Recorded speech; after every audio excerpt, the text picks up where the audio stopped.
It's campaign and conquest, let's play TTRPGs done right. War games and gaming, with Storm and Magenta tonight. We got a new system best you'll ever see. A paracosmic convergence of distance masterpiece. It's got the hit shots and plays every genre so well that you would think it was crafted in the depths of hell. It's campaigns and conquests, the best that there is. War games and gaming, with a system that wins. Whether you're a pro or a fighting kid, we've got something better, it's really the shit. Custom worlds, random tables galore, got all the backgrounds and so much more. It's campaigns and conquests, the only true way. War games and gaming, all night and all day. It's campaigns and conquests, better subscribe to the show. War games and gaming, and now you know. It's campaigns and conquests, and we're feeling alright. War games and gaming, we're Storm and Magenta tonight.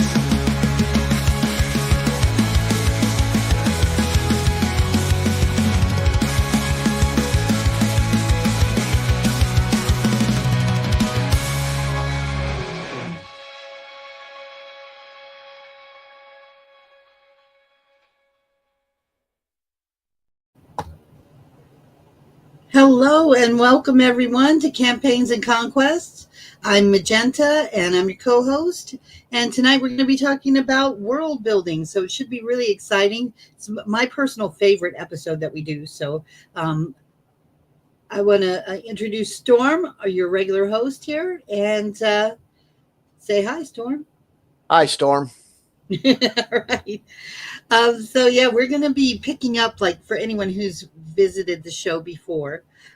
We have done some preliminary world building, so we're going to be starting with that. I also have a little side project going on. I don't know if you guys can see this, but this is a needle felting project that I'm doing. I'm going to be just doing it off in the side.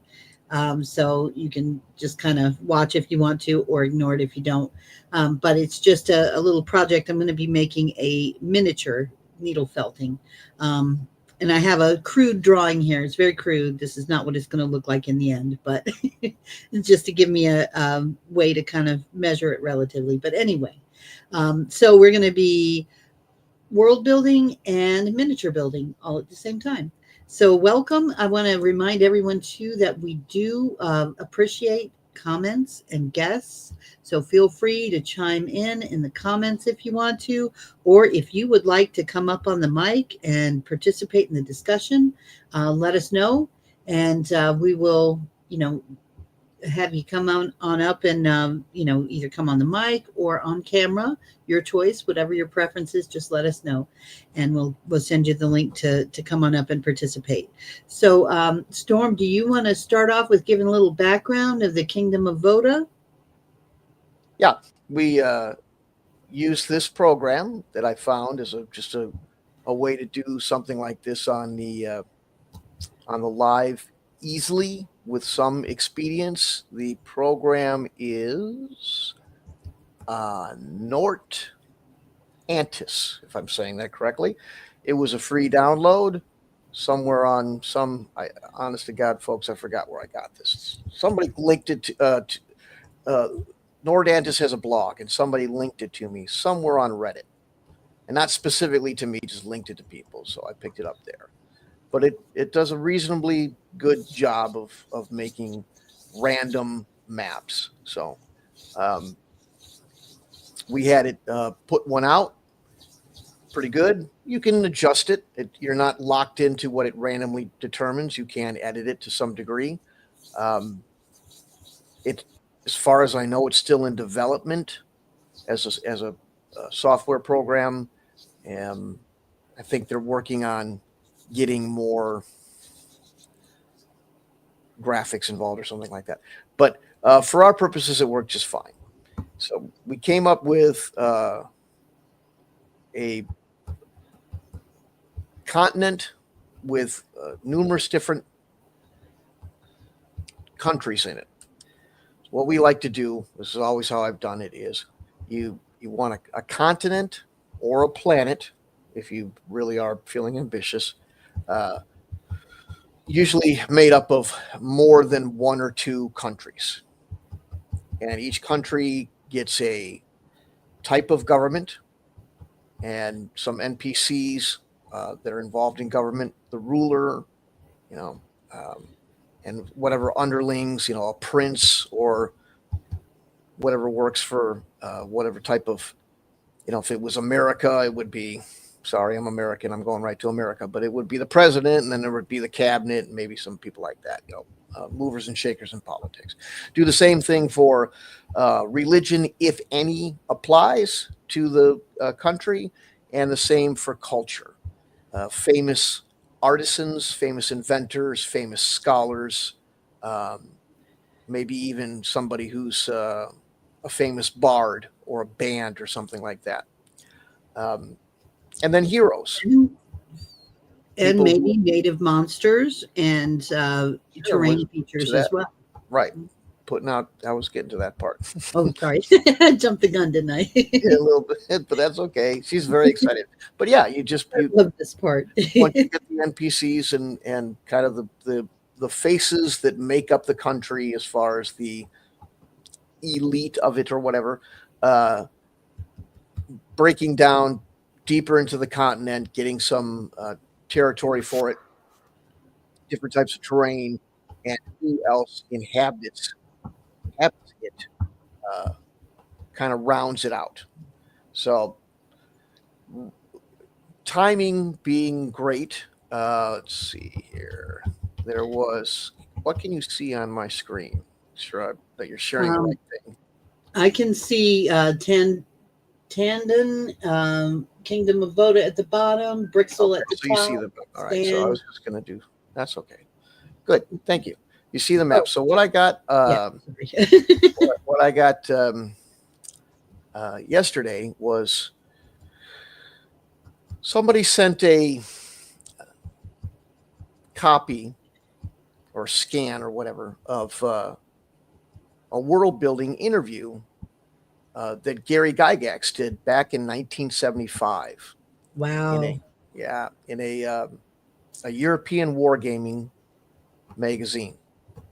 So, and it's not too dissimilar for what we do.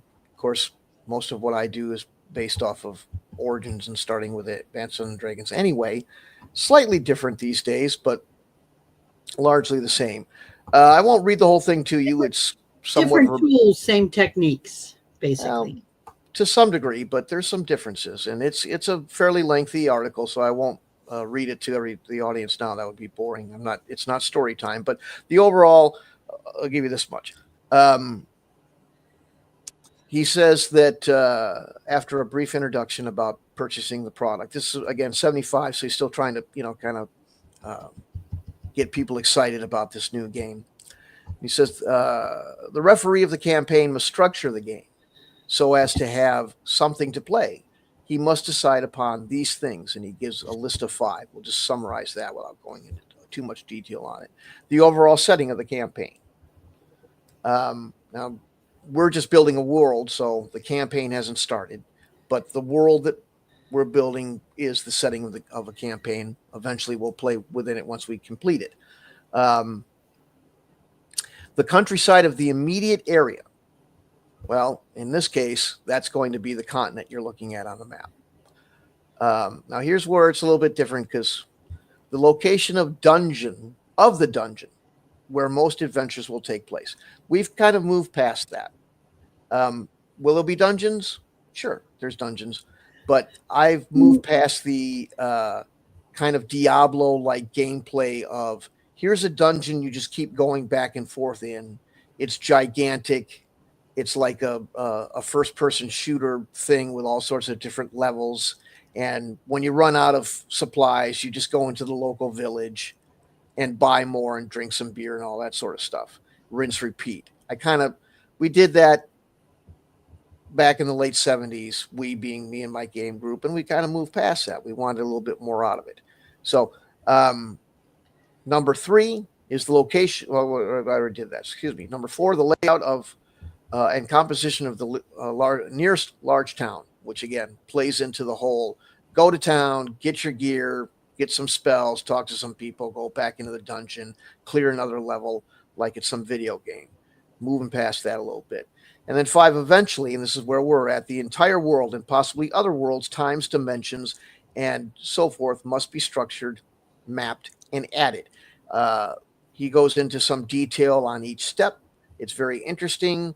It's easy to get a hold of this article. It is in the U.S. government archives at archive.org. It is Europa issue 6-8, circa 1975. So we're going to do about the same thing. Just kind of brush over what he said without getting too much into detail. But we're at the stage where we're making all sorts of different countries. So our favorite and first was Woda, or Voda, as she likes to. Yeah, you got to use them. It's got that German. The German W. Yes, that's right. Mm-hmm. And Voda is a.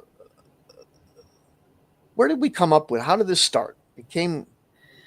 It started because I looked at the map and just imagined like how you would end up with these lakes in the middle and what the mountains in the middle would be, like this land of Voda looks to be like it was like it reminded me of Hawaii.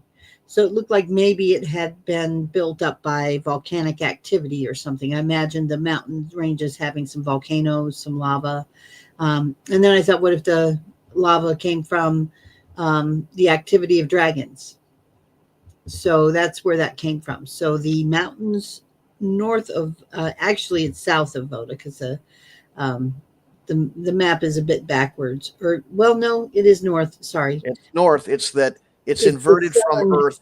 Right. Yeah. It's the southern hemisphere. It's like Australia. So the further south you go, the colder it gets, and the northern regions are warmer. Right, because they're closer to the equator. So, so Voda being basically was created from the activity of the dragons breeding, because they would nest every 12 years in those mountains, and the requirements for them to nest is that they have to, heat up the land. Voted the land of carbonated and sweetened water. Oh, that's soda.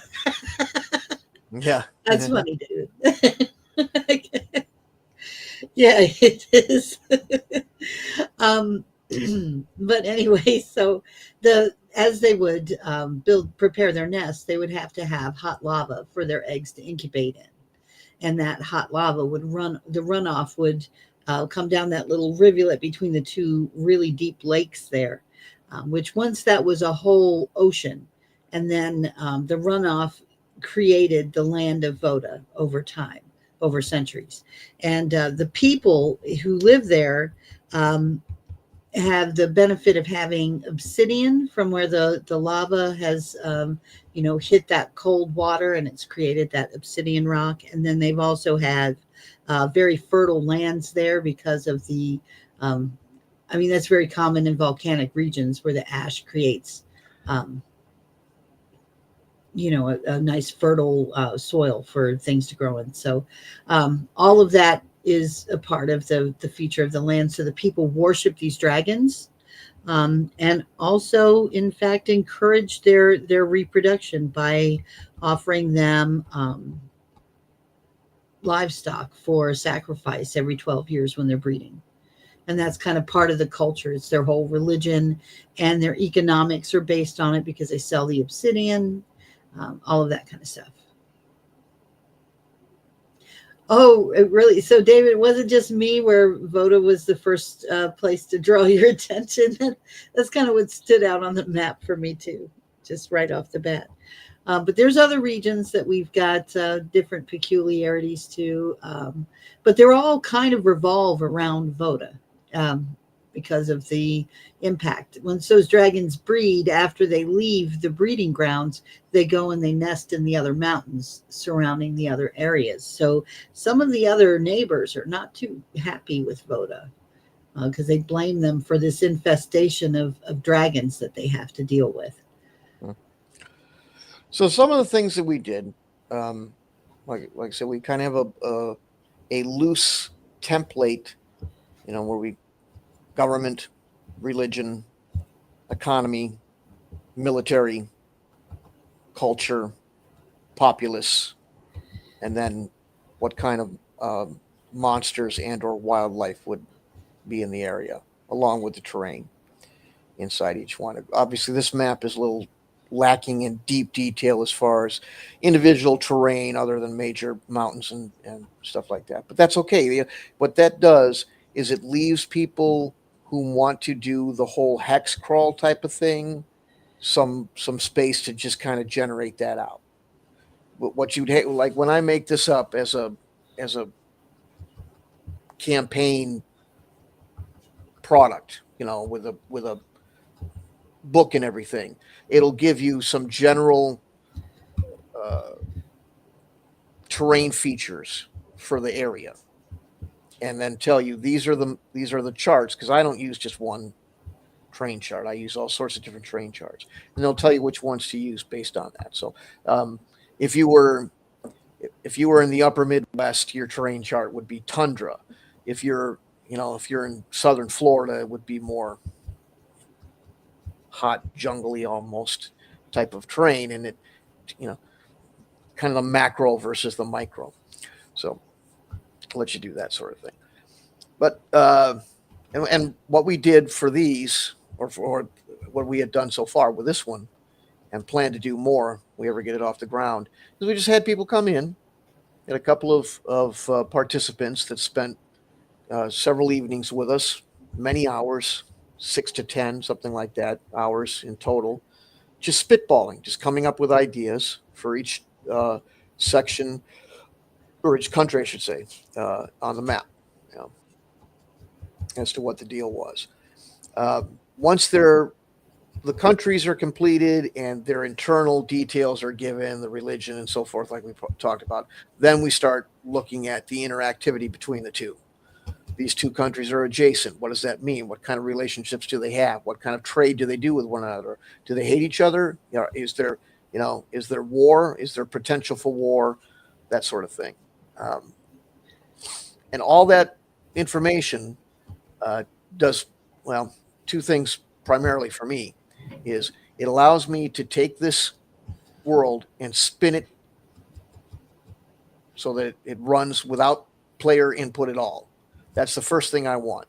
I want all my, and I have extensive kind of reaction charts and stuff like that, reaction roll charts for everything, trade, diplomacy, so on, so that things can happen whether there's people playing or not. Things being, well, this trade deal was made, or maybe something might bring in the potential for war because all sorts of things could happen. Maybe a discovery of new material, some sort of resource that was previously not known is discovered. And, people next door go, yeah, we kind of need a lot of that. They're not so big. Maybe we can just take it from them, or something like that. All sorts of different scenarios that might bring about a fight. Which has happened in Caltone several times. Yes. The Empire of Caltone has been taken over by Bella and by Brixel alternately. They've kind of passed that back and forth. It's like a Right. yeah, it's They're a like, football buffer zone that because neither of those countries trust each other. yeah. So right, we came up with those kinds of ideas to do it. Um, so that's what I want to be able to do. To me, that's a dynamic world. That's what I want in campaigning. I want something where everything's happening all the time. It doesn't even need players to be involved. I could just watch this world evolve and do things just by rolling the dice and looking at the charts and seeing how they interact with one another.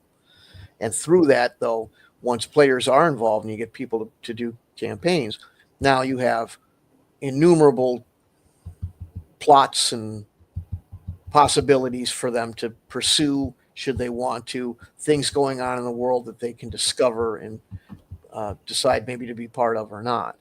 But I want things existing around them. And a lot of people go, "Oh, I don't like that because I want player driven." It's not that it's not player driven. It's that you're walking through a fully functional world. It's not some two-dimensional backdrop that like Chuck E. Cheese, where you go and sit in front of the animatronic band and they're dead and lifeless until somebody hits the button and then they start singing happy birthday to you and now they're all alive. And a lot of these campaigns that I've played, stuff is like that. You've got the bartender that might have some information if you go to that tavern, but otherwise he's not doing anything. And then the next thing people say is, well, who gives a shit what he's doing if it's not involved with the players? The more they interact with one another, independently of the players, the more plot and potential is being generated. And it just seems like a more immersive and realistic world to people. And I like that. So that's what we do with this thing. There are, and then whatever other ideas come in, like I forgot how the dwarf thing happened, but Well, they live in the mountains, obviously, because that's where dwarves like to live. we came up with the idea of a fallen dwarven empire. Let me see if I can get this thing to zoom in so we can see. Can you see the Bost village? Mm-hmm. Are you sure? Because you may not be Yep, looking. we can see Boss Village and Elms Caverns. Okay, The Silver Ford. that's an old. All this area in here is a dwarven kingdom that it was fragmented by war and the dragons roosting in the area and such. So the dragons became when the Voda started developing such that they were actually encouraging these dragons to come into the mountains more so than they already were. Just like any animal, if you start feeding it, hey, I'm going to come back for some more feed. And, sometimes they bring friends, if you've seen some of those animal videos on TikTok, I gave a fox a sausage and he came back with his friends. You ever seen that one? Like there's 20 of them just standing there waiting for, like it's a handout. So they started coming around in larger numbers. Groundhogs when I saw it, but yeah, I know what you mean. Yeah, well, that's and, so, but it drove the dwarven kingdoms deeper into the mountains, and they were kind of decimated by the different factions fighting and taking up wars. So they have their own beef with Voda because of that. So they have a small outpost that's named Bost Village, and in there is a handful of humans that are refugees from Voda, where Voda has what they have is I kind of got this from Cool Hand Luke type of thing.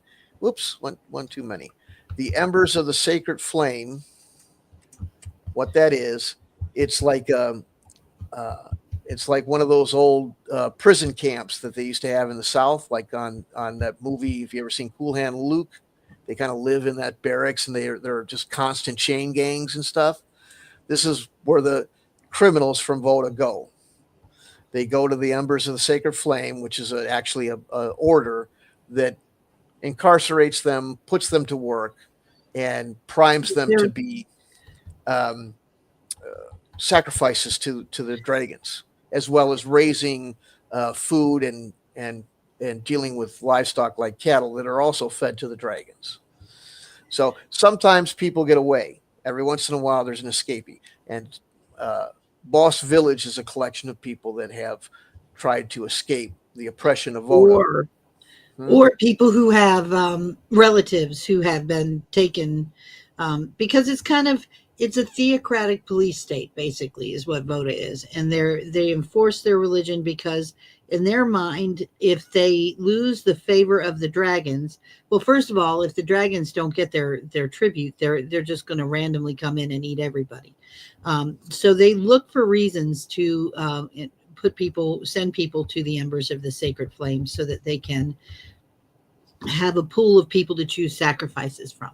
And then once they do that, they brainwash them basically, and then they become so devoted that they're competing for the chance to go every 12 years to Yeah. escort the sacrifice and be a part of the sacrifice, actually. Right. So Bust has become this kind of secret village hideout in that part of the mountains where these folks are linking up with the dwarves who have great engineer ability and stuff and have some secret weapons held out in places like the lake, Silver Forge Lake. So it's a growing resistance movement.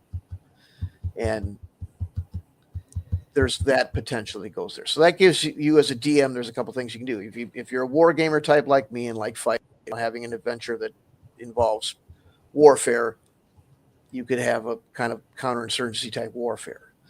You could have something where you have the players smuggling arms to these people, or some other type of situation. We also came up with a kind of inquisitorial force.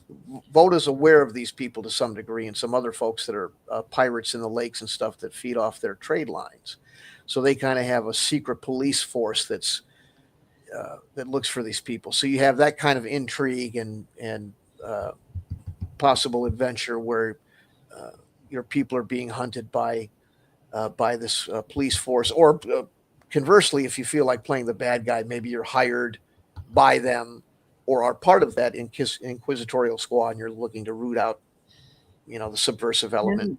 And maybe you don't consider yourself the bad guy if you're playing on that side. Maybe Sure. you are, maybe your character, when you roll them up, is a citizen of Voda, and you've been taught your whole life that those people deserve to be sent to the embers of the sacred flame because they've violated the sacred, commitment that every Vodan is responsible for to keep, because of what they owe to the dragons, because they consider basically the dragons their creative force, their god kind of thing. So yeah. So the technique for this, a lot of people said, well, I just want to see the technique. I want to see how you do this. How do you create this stuff? Well, the technique is Nobody ever expects the Inquisition. yeah.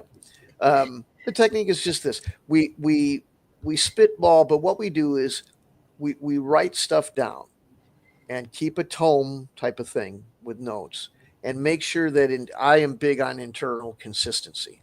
I don't buy this, I just got it from a guy in Rob Kuntz. Oh, you can't simulate fantasy. Fantasy's fantasy, and if you think you can, you're fantasizing. Ha ha ha. Well, I don't buy that shit.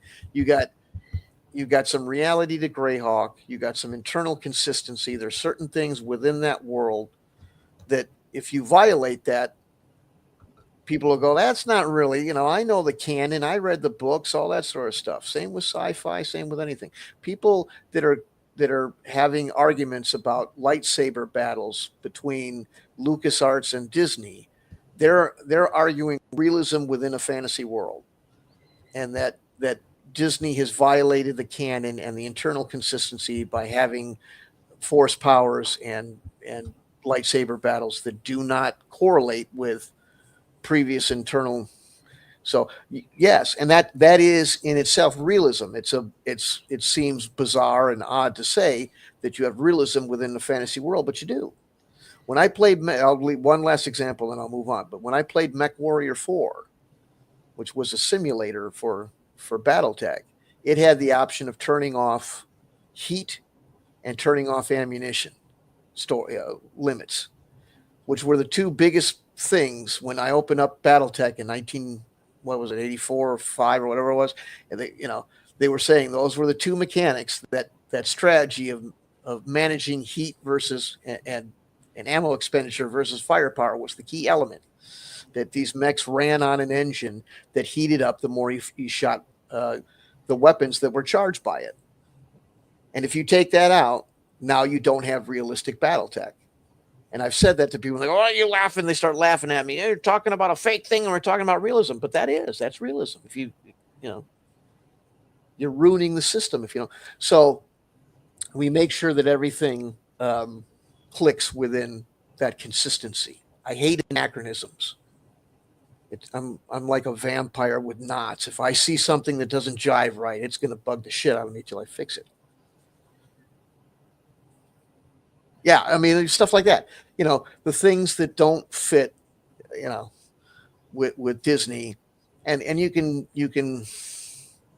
insert any IP where people have been tampering with it for newer audiences, and some of the more hardcore people like me will go, that's not right. Well, you should have heard him when Star Trek did their reboot with the timeline change because the time I travel. don't, yeah, Oh my well, God. I mean, that was even before there was a change in ownership. I didn't like Paramount Pictures doing I didn't like time travel at all. I always found it to be a crutch to be able to come up with new stuff, but selling you the same thing. I understood the mirror universe and some of it in the original because yes, time travel is part of sci-fi and all that, but it started to become way too regular a thing. And it's same with multiverse. I find the multiverse just a way. Here, we're going to sell you the Green Lantern 5 times because multiverse, instead of coming up with something And original. because the first movie was awful. Yeah, yeah. So, but that's really all the technique there is to it. Is I'm a stickler for making sure that scales on the map jive. I don't like any of that slop. I want that. I want to have cartography be extremely accurate in whatever scale we decide. I don't have to have every mountain or tree mapped. I like to have a little bit of openness so people can do their hex crawl should they want. Um, but I want to keep it tight like that. And anything we add in is checked against what we've already added in to make sure that there's no contradiction or something doesn't fit within the rest of the things. It's like puzzle pieces. They may not be square because we kind of wander around, but at the end of the day, when the thing is done, I want them all to fit snugly and create, an overall picture. Um, I number 4 is like, the What's 80s, number 4? the 80s, we're talking about Star Trek 4. The 80s references and all that were fun for me being, an 80s kid, but in general, I was like, I love not Star Trek another. 4. I'm totally with David. Star Trek 4 was great. Yeah, I mean, I liked it, but uh, it's like if that was just the one time they decided to take a little break from the universe and take a romp into, but it's count on your hand how many times there's been time travel, and it's a lot. So I just got tired of it. I think it's a cheap crutch. So and it was in the original. It was people were like, well, we didn't have the budget to do sci-fi, and they didn't want to fund it, so we had to go to the back lot and put on Nazi uniforms and do a Nazi episode because we didn't have the budget for anything else. So, so it kind of was a crutch, but anyway. But that's what we do with this thing. So what we want to continue with is we got about, I don't know, I'd say around 85% done with this thing, and some of the people that were contributing don't shine around for various reasons. We had to change the schedule and stuff like that. Right. Whatever. So, and that's always just like any creative process. If a contributor leaves prior to its, and then somebody comes and replaces it, it's sometimes hard to get it to meld. So hopefully it won't be too disjointed, but I'm sure there'll be a little bit of that because of some of these folks leaving. But we wanted to go through and look at some of the stuff. Most of the stuff we hadn't done a lot of was in the lower, well, kind of the mid section of the one side of the map, right? We kind of started with the Caltone, but we really didn't go that far with it. So. Right. And some of the details will actually also be enhanced by the NPCs that are rolled up kind of the same way that you create your characters, although with a little bit of differences. So that way we have. I got this thing on my screen. I cannot. It's bugging me and I can't get it off. So if you see my finger, I don't know if you see. Sorry, I didn't mean to interrupt. People are probably wondering why I'm stuffing my thumb in the thing. But go ahead. Sorry. But I forgot what I was saying now. I'm sorry. I did it. You were talking about the way we create characters. Yeah, creating the NPCs. Yeah. Yeah. And they get a backstory, and sometimes it's randomly generated, depending on the level of the NPC. Like someone who's like the leader of the Kingdom of Voda is going to have some requirements that he's got to be, he's got to fit within their religious iconography and the governmental structure. So he's got to be the type of person who would thrive in that type of environment, and have skills that would equip him to be able to do that role. But someone who's just like the mayor of a local village that you might visit might have a more varied story. He's going to have assets and flaws, just like any other character would. So, and a bit of a backstory, but not too extensive. I mean, if you're a player and you ask about one of the NPCs, you'll be able to get that information, but it's not going to be like, oh, you have to hear everybody's life story before they'll tell you where the treasure might be.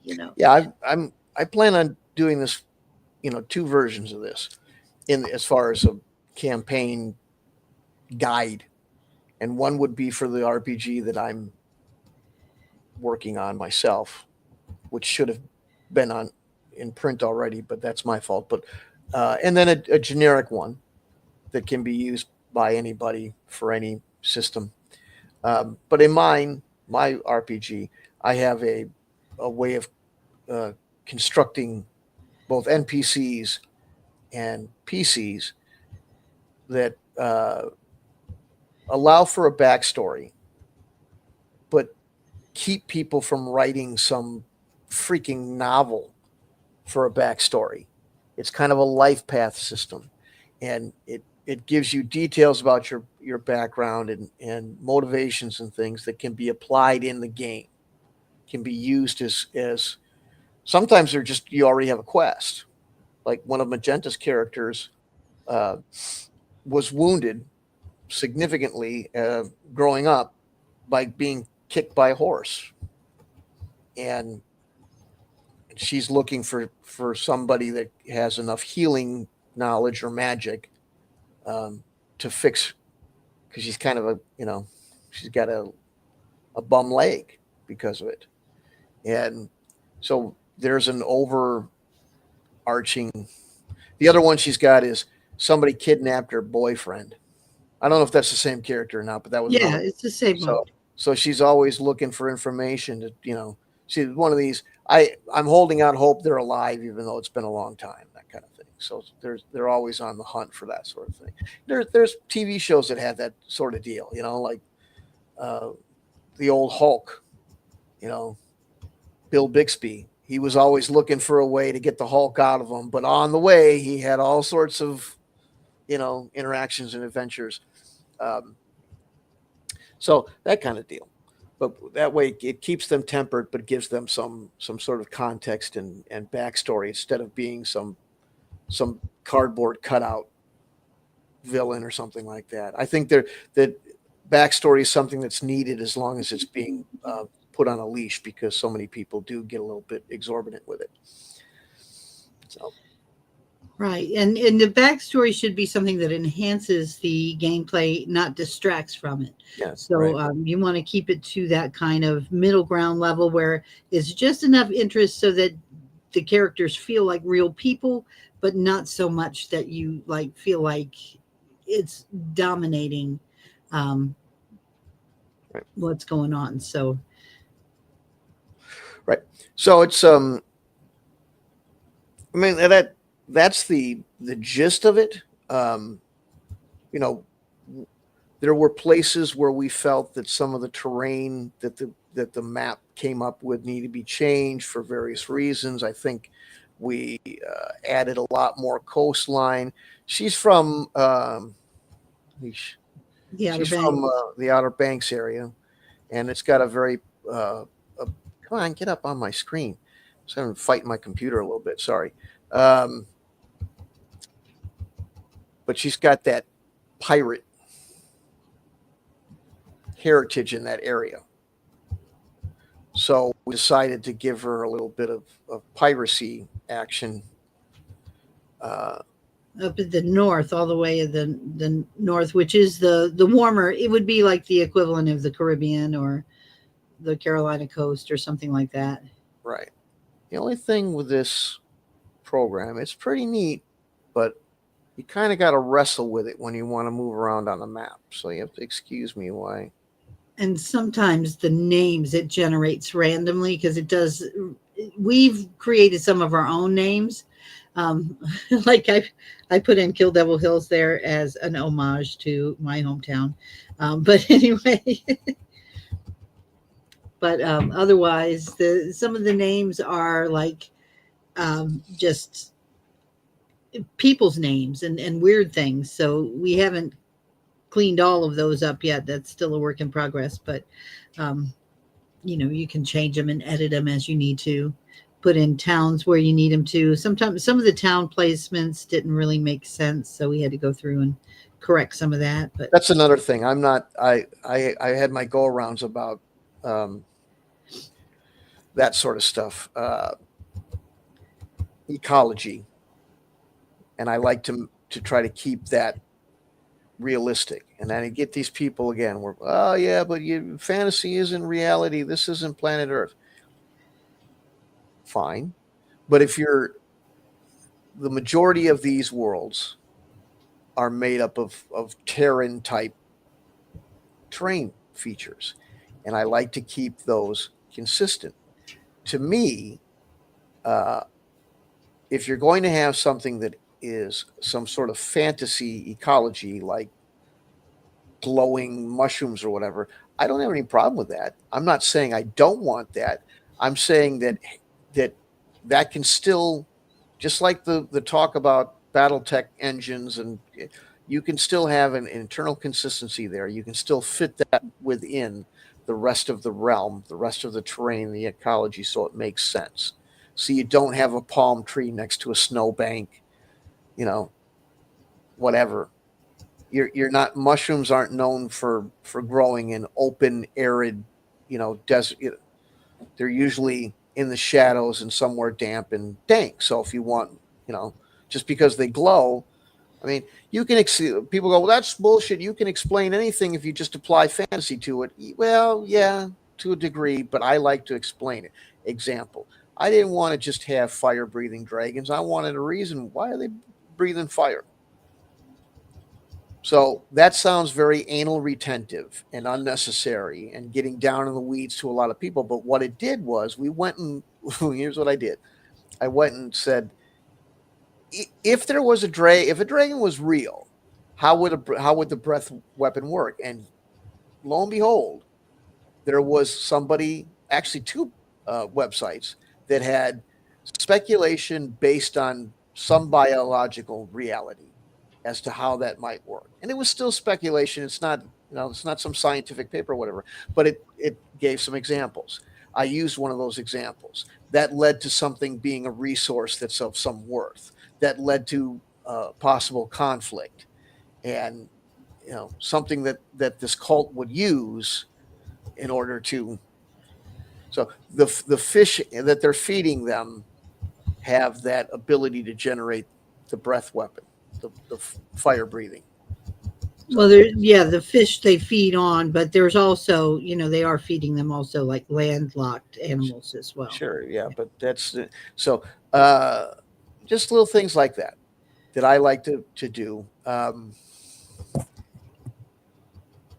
forget the details of it, but she wanted to talk about having something. So how was it that there was a glass that was created Obsidian, kind yeah, of an obsidian, yeah. yeah, So where they, the lava is hitting that really super cold water, that creates that obsidian glass. right, and there was some discussion about obsidian being extremely brittle and not a good weapon and all that. And we came up with, and I didn't like that. I didn't want to make something a weapon that in reality would shatter like glass if you swing it at something hard. Well, So we obsidian found, is technically a stone. well, so we came up with something and made it such that here's another resource that creates the potential for worth and trade and all that, and something that's being mined, so that it made a sense to have the obsidian weapon be something that's powerful. So just little things like that we go through to add touches to it. And a lot of people go, yeah, you're just getting down into the weeds, but I think it generates a better system. And it really came up with some great ideas on how to make an economy and have some particular situations. Like the obsidian weapons are basically an anti-dragon type of spear. So they're sold to other countries. Specifically, the neighbor to the west of Voda. Right. And they're used in, and I've used this piece of equipment in my Greyhawk campaign as well. They're used in a special large scale trebuchet or a Trebuchet. trebuchet. No, No? no, no, no, no. It's not that. Oh, okay. My old ass is going to forget. Ballista. Oh, And okay. they're kind of like an anti-aircraft gun. It's got a system for being able to see it at night and stuff like that. Anyway, so it's just a unique piece of equipment that is turns out to be a kind of siege weapon specific to the area. Stuff like that. Which is why that neighbor to the west of Voda, although they're not happy about what Voda puts them through with the dragons breeding there, which leads to trouble in their lands where the dragons take up residence. Can you go over to that neighboring country so you can see the terrain? Can you move the map? Yeah, Masla. So over in Masla, if you can see all those great big mountains over to the west side of Masla, that's where the dragons, after they nest and breed, that's where they all go to live, which means that they're going to be feeding on things in Masla. So you see Masla has a bunch of forts all around, which is partly because they have to always be prepared for dragon attacks. And, you know, the dragons are coming for their livestock and even their people in some cases. So,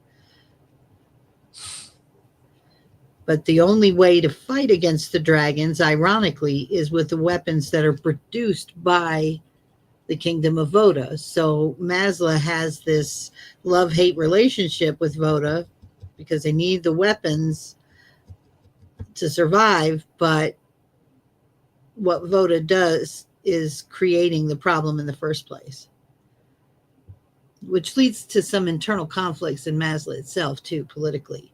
The people who are saying we ought to just, you know, if you just go after Voda, eventually, you know, we'll be able to take out the dragons once and for all. But Voda doesn't ever sell enough weapons to Masla to completely take out the dragon threat. So if they didn't have the resources coming from Voda, they wouldn't be able to protect themselves. Mm-hmm. So we'll move on to the other portions right now.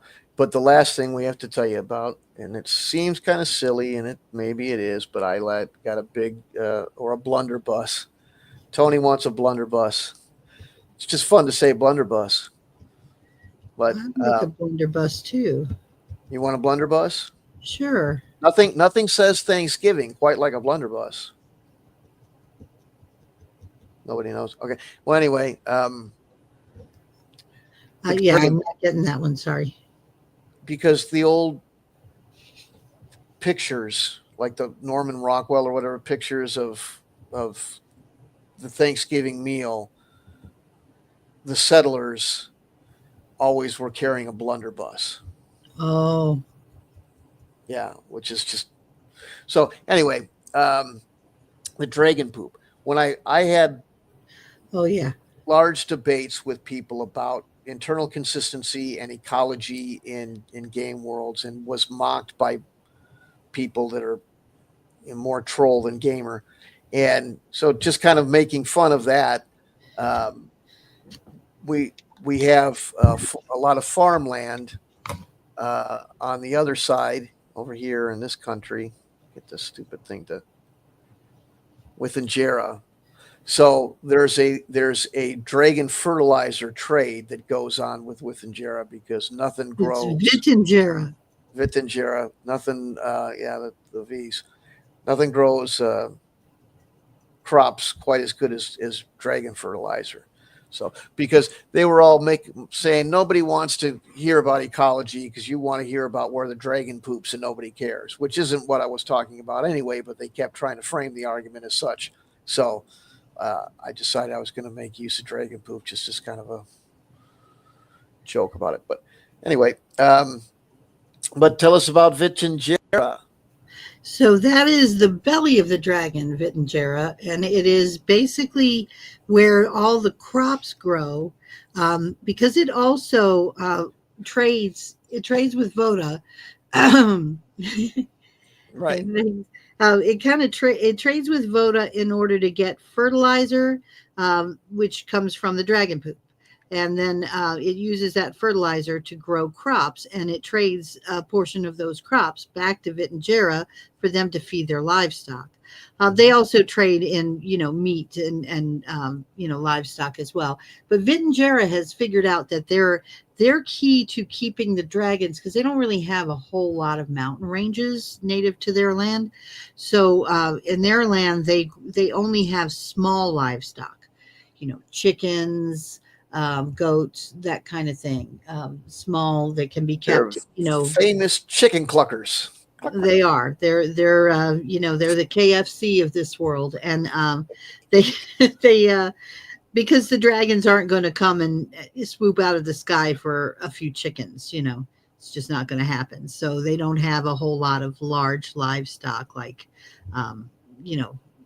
Voda does, and the dragons leave Voda alone because Voda is supplying them every year or every 12 years with the needed livestock anyway. But there's also kind of an underground trade that Voda kind of looks the other way for, but also can take advantage of too, which I don't want to give too much detail on all of that kind of stuff, because if you do, then that anyone who's listening who might want to play the game out, we don't want to give too many spoilers, but yeah, there are some ways that Voda is a bit corrupt in its practices, to say the least. So this area, without right, like she says, not getting too much detail, but this area along these lakes and this area here is all kind of a frontier area. There's a lot of enterprising folks that law is malleable, and so rum runners and stuff like that. Mm-hmm. Yep. So how do you know the dragons might need the little livestock when they run out? Well, that's why they won't. That's one of the reasons they're always, the embers of the flame, or cultivating livestock out on the farm that they have. And why Vittingera is feeding them. They're feeding them the grain that livestock needs, so that they can make sure that they have enough of the larger livestock that protects Vittingera from the dragon attacks. Right. So anyway, and again, as far as process, this is just going through things, and it was a joy to do with a handful of people getting involved. So we'll just take you through a little bit of the rest of it real quick so you have some backdrop, you know where you're at, and then maybe if people want to, if they're still here, get involved and come up with some ideas, right? Right. We do still have some territories out to the west that could, I mean, to the east rather, that could do with a little bit of building. Mm-hmm, mm-hmm. So we'll just quickly, yeah, moonshiners, runners, and so one of the things they do is because the area is Voda is very religious and very anti-alcohol, so they're smuggling it Officially. in Officially. officially, and they stop a lot of it, but they sometimes they don't stop all of it because if you the system is they give criminals to the for sacrifice. So If they need criminals. if They they're need if they're something too illicit. official, if they're too efficient with maintaining the laws that are very strict, then they run out of subjects to, so they allow a little crime so that they have a reason to arrest people and use them for. What do you guys think of my half elf so far? He's a half elf because he's only halfway done, but but that's the he starts off like this, and then a little bit of poking, he becomes like this, and of course Anybody we'll got get more detail. But anyway, sorry. Yep, enjoy. Anybody out there that hasn't spoke up or has spoke up? Anybody got any questions, comments about what we do, about how we did it, about what this is, anything like that? We can. I was never good with the presentation. I'm much better with the Q&A. So if anybody's got anything they want to know about how this is done or something, we'll take. Or any suggestions, that would be awesome too. I sure wish I could get. I know you can't because of copyright, but I would love to have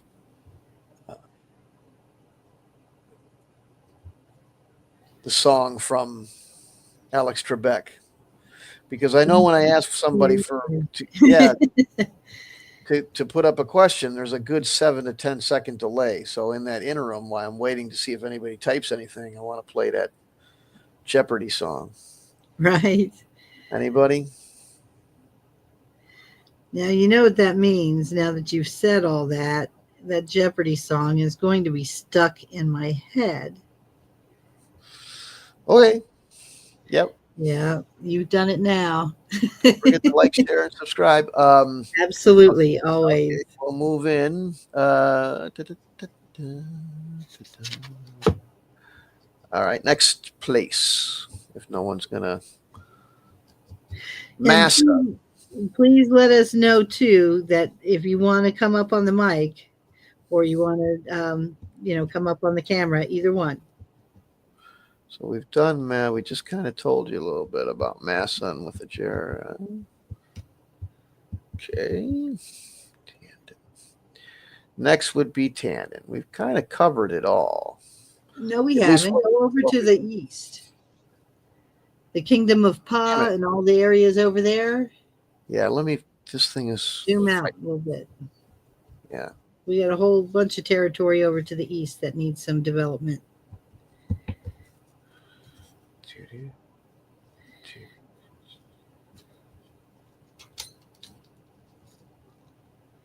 Okay.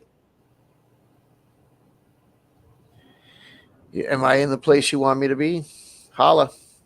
Let me see. Holla. The Kingdom of Stone, the Fated Kingdom, and the Empire of Abyss. None of those areas have any kind of story yet. Okay. Now, they are to the east of the Kingdom of... Wait, zoom out a little bit more, please. Oh, the Kingdom of Faber. The Kingdom of Faber is a land of populated by people who are kind of cat-like. Is the best way to describe them. They're not actually cats. They're not werecats, but they're very cat-like, like a hybrid. I think they should all be 2-foot-high, fluffy, wide-eyed cutesy cats so we can use AI. No. Oh, my God. No, yeah. So what we did with this, she goes, my grandkids want kitties. Can we have a kitty country? No, I asked my grandson what kind of, territory, what should be in that area, and he said cat people. And that's where that came from. So what we did is He wasn't all cutesy about it. Yeah, but anyway. all right, right. So what we did is I said, okay, if we're gonna do this, let's not make it too. So it's a confederation of smaller nations. There is a handful of different types of cats,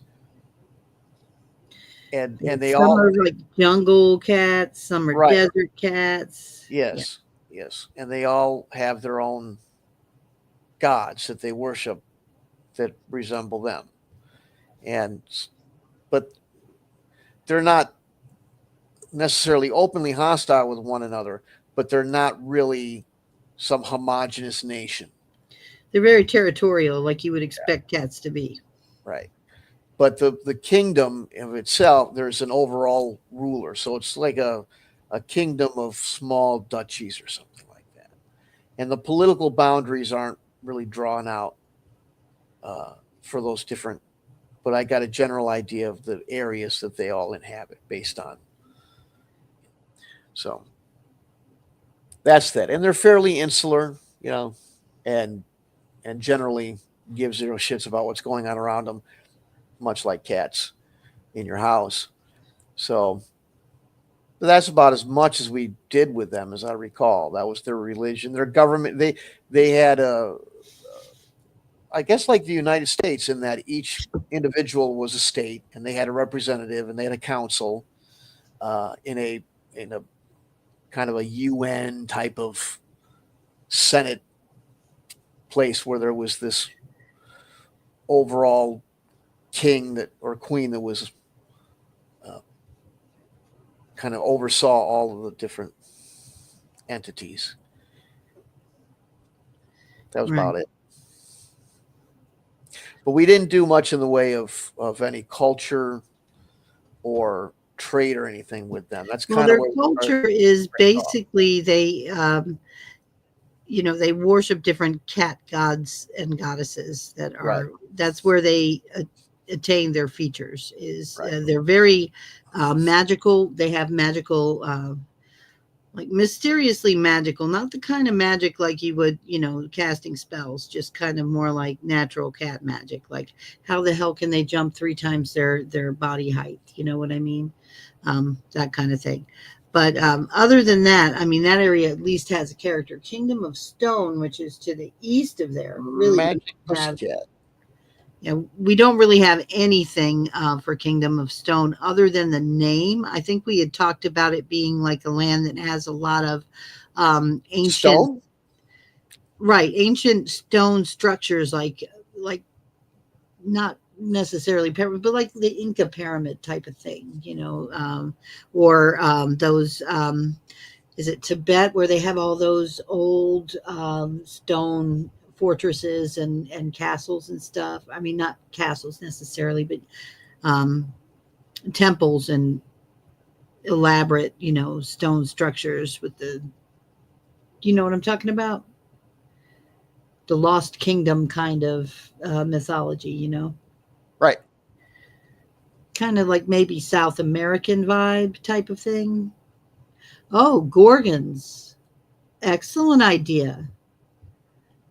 Basilisks and umber hulks. Oh, that's a great idea. Yeah, that's a great idea. I like that. What do you think, Storm? Okay. Gorgons and basilisks? The basilisks generally would just petrify people, but the Gorgons would turn them to stone, or would the basilisks also be able to turn them into stone? Everybody must get stoned. Sorry. There is a reason you did not go into music, isn't there? I can't make fun of you though, because I cannot carry a tune if you give me a bucket.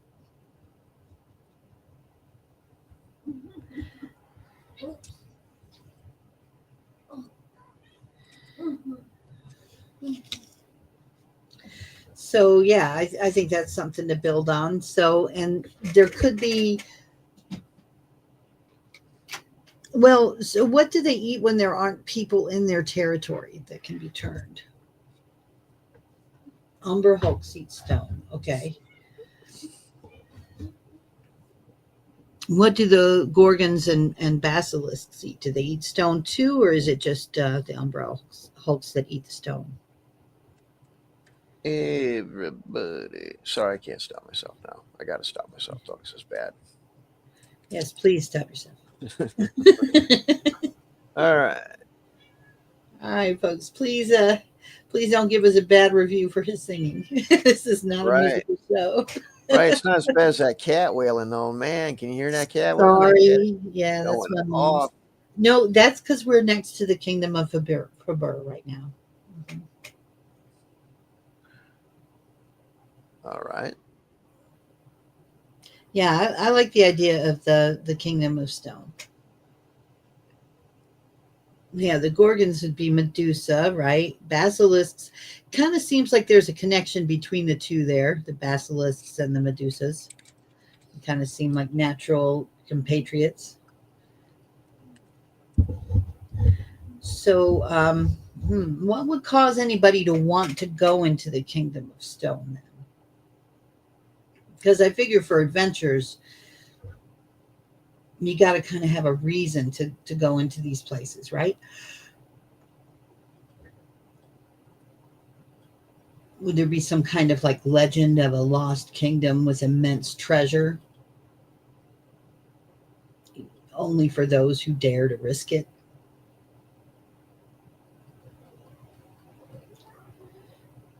Hello, Storm. You talking to me? Well, yeah, I'm asking. I mean, anyone can reply, You, but you talking to me? I'm I thought you talking. were Yeah, talking no, in I'm chat. saying Sorry. what would be a good, like I'm assuming some kind of legend that would bring people into the territory that make them want to go there. Make other people want to go there? Maybe they don't. Maybe they know it sucks and they stay out of there, and it's just this kind of uh, abandoned place, you know, like it used What? to be a big civilization that had some sort of cataclysm and went dead, and now it's occupied by these, uh, you know, monsters, and it's just kind of Um, this wasteland. But mm, maybe there, if you want to give a reason for tourism, maybe there's legends of uh, powerful magic items that were created by the dead civilization, or something like that. right. Now, how would it work if Just an idea.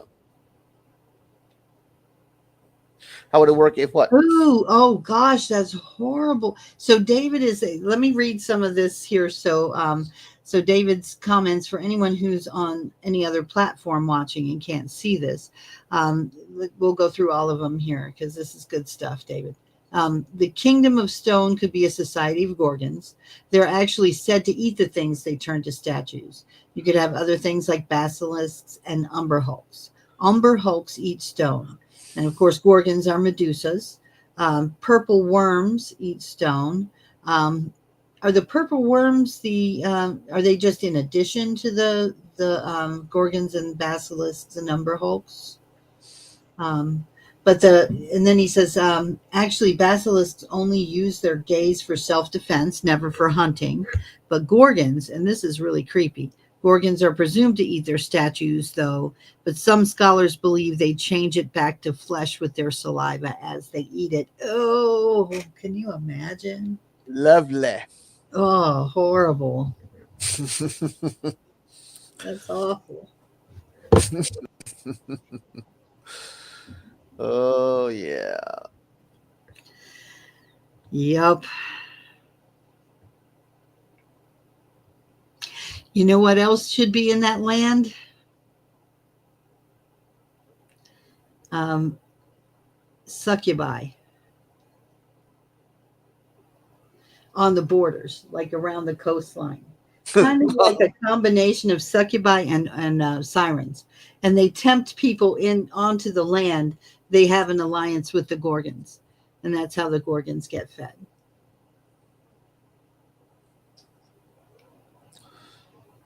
What do you think? Am I going too far? Whatever works. Well, no. I mean, tell me if it sounds like too out of hand or out of pocket or whatever. I don't know. What do you think? What do they get out of it? The succubi? Oh, they get that, huh? Yeah. I mean, what do you what do you think succubi are after? They get their world rock. Yeah. Okay. But here's the thing: if that's what if you get reeled in on that action, if you're with the succubi, what's going to make you think, you know what? I'm going to leave this hot chick and go into some wasteland filled with purple worms and shit. Well, the succubi can lead you into the territory where you can be ambushed by the. Oh, so they're not getting like vertical or anything like that. They're just They might, but yeah, I mean they can. They can just draw also, you in enough to get you into the territory and then abandon you to the fates of the rest of them. They would weaken you through their activities, and then and then draw you in further. Right. And then as you pursue the succubi, it ducks behind a tree or something, and out pops a Medusa in its place, and you are stone. I see. He's created a monster named Magenta. Yes. Oh, there you go. There could be a magenta monster made of a special magenta colored stone. Tony Hayo is here. Tony, you got any input on any of this action? If you're still here, yeah, okay. So we'll just. It's going to be like come on, get the right damn page. There we go. All right, what else we got? Umber Hawks. We got that. The purple worms. Yep, that's a classic. Mm-hmm. Yep. So, question. Oh, the tales of gems in the stone of the kingdom might be enough to entice folks to come. That might be, yeah. But I would think anybody who lived nearby would know over time not to fall for those kinds of things. So there might still have to be some other, enticements. You know what I mean? Right. It's like if I were from the empire of, what is it, Hexler? The one to the southwest, southeast. I can't read that. You'd have to zoom in. Say what? Zoom into the map a little bit. Yeah, Empire of Hebdar. That's the one. So it's just to the southeast of the Kingdom of Stone, across the water there. I figure they would do some fishing. They would do some, nautical explorations and fishing and stuff. Can we change it to Barbar? Huh? You want to change it to what? Barbar. Barbar? Oh, God. Not really, but kind of. The land neighboring people won't remember that. They just go missing. Okay. Okay, that could work. That could keep them fed. Or perhaps the people in the Empire of Hebdar know what's going on, but they feed tourists to the beasts. They don't. Oh, you have one all expense paid trip to the Kingdom of Stone. Do. Now let me see if I can get this thing to behave for me. Oh, it's going to do that. Yeah, it's a little quit misbehaving. Up a little higher. Come on. I love the creativity, so I think that's a good start for that. And Here we then go. we also have Wickpaw and Sletham. Those counties don't have anything. I was kind of thinking for Wickpaw maybe some kind of like uh, shapeshifters.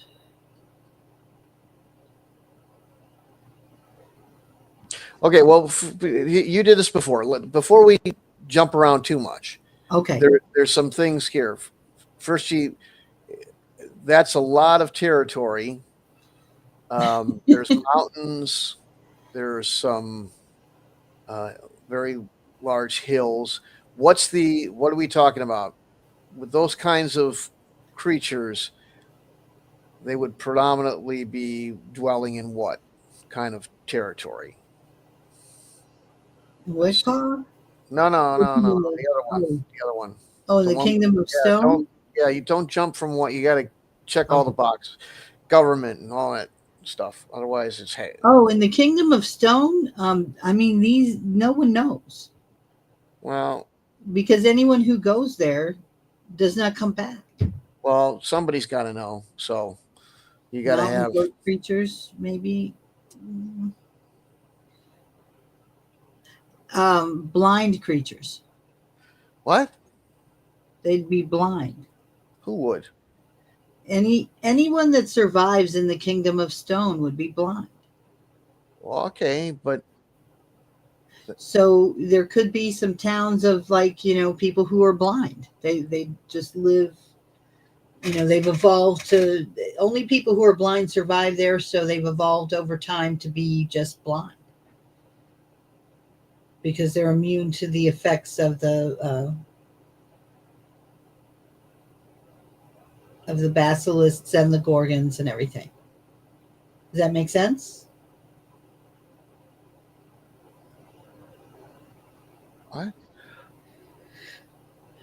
So, if you were to survive in a land where creatures like Medusas who can turn you to stone with their gaze, or basilisks who can petrify you with their gaze or turn you to stone, either one, then not being able to see protects you. Okay, but who? What are you talking? So there's like some farms, there's some towns in the Kingdom of Stone that if you're going to have people inhabit those or populate them, then they would be blind Why? because otherwise they'd be turned to stone. Because if you look at a Medusa, you are turned to stone. So if you can't see, then you're protected, and so over time, people in those areas would evolve to not have vision. Maybe they evolve a second sight or some other ability to compensate, but they would be blind.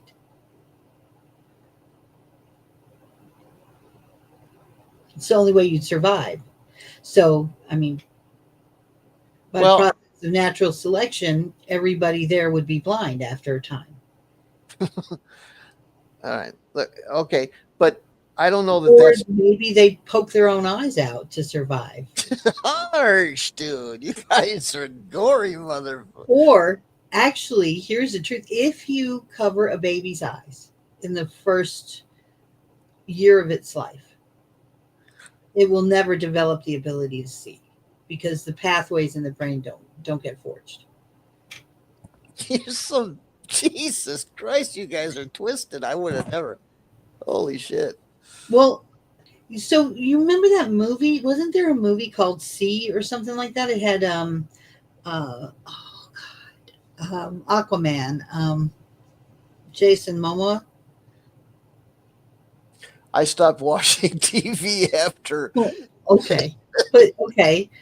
So right, because your housemates only watch Dancing with the Stars and stuff. No, man, after Andor, I just stopped watching it. I'm like, you Oh know yeah. what, dude? This shit, you just, it's just not going to get any better. And then today they came out with, we're going to redo Gremlins and what was it? Mask or, I mean, just I don't more. know. Yeah, no. But okay, here's the thing. I don't know that every uh,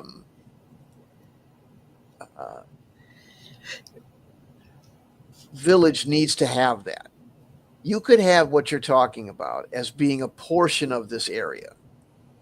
It's a big area. Here, if you look at this, I don't know how well this comes through on the screen with the screen sharing, but Uh-huh. can you see the yellow? Yeah, it's huge. Okay.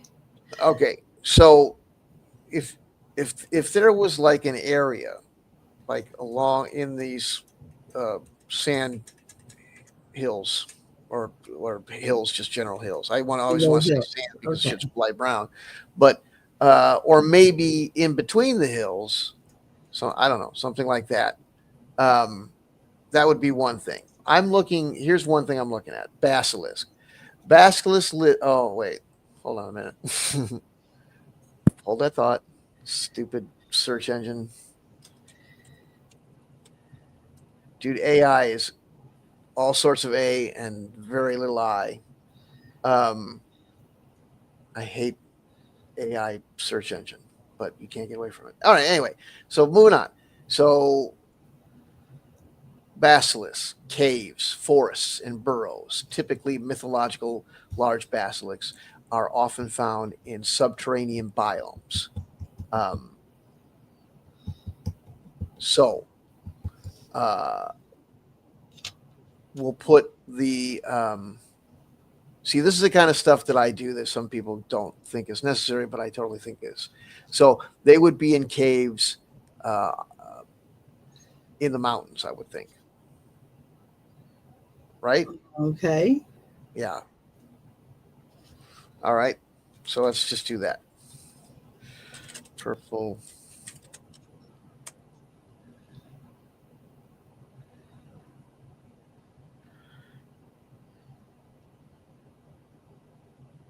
So they also could, like, they could be in the hills, or they could. I mean, you could put the purple worms, I guess, just be part of something everywhere or anywhere. Right. Um, but I guess here's the thing. Like they're not super uh,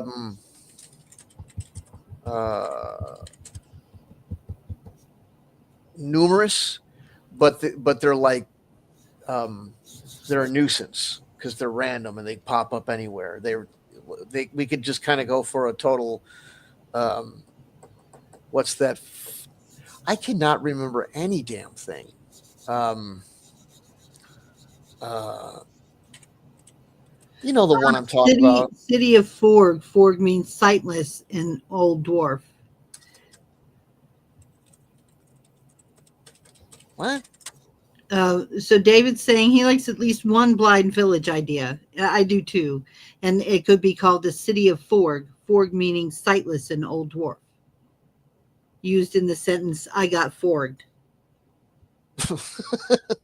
All right, cool. So I was trying to say tremors. So like, there's the worms are like Oh tremors. yeah, the worms are like the movie The, Tremors. the Okay, best I'm the down with best that. B grade for that's such an awesome. Okay, so righty. Okay. So let's take one of these villages and make it. Let's put it. Oh, it's right there. You said the word was forg. Forg, yeah. What's right there? Okay, All right. yeah, perfect. That's a perfect territory. That's where they, yeah. Okay. So we'll do that. And it was originally a mining village that mined, maybe move the location of it to kind of in between that lower mountain range, or even scoot those mountain ranges over so that you have like a corridor between the high mountain ranges and the foothills. Huh? The so Sorry. where the What? city of Forg is. See that little lower hill kind of area? Move it closer to the west, so it's closer to that giant mountain range. Oh, okay. And then put Forg like in between the two, right in the center, because you can move that stuff, right? I could last time I used this thing. We'll find out. Okay.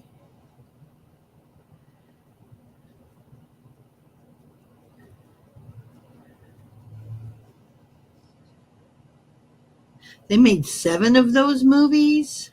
Are you serious, Tony? It's crazy. The Tremors movies? Yeah. I don't know if I saw all of them, but they were cool. Oh, that's a lot of them. I didn't realize they made that many of them. I never heard of the movie Holes, though. What's that one about? Oh, I've seen holes, but I don't know if it's the holes you've seen. Sorry. you have some holes in your head, my man. 7 of them, actually. Yeah, I know, but it's just shit we did used to, whatever. Anyway, okay, so how's that? Is that good? Is that what you're looking for right there? Maybe a little bit more. See how there's a space kind of where the word would fit? Just a little bit up and to the right. This is A like, little bit more, a little bit more. oh, He's not occluded. There you go. How's that? Yeah, that works right there. okay.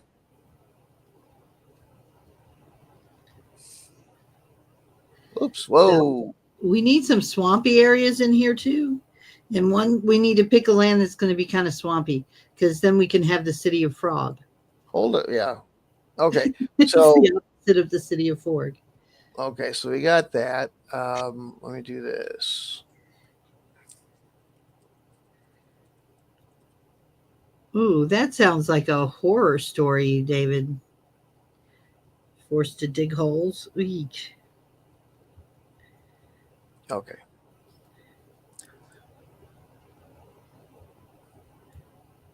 Do do do do do do do do do. All right. So, lastly,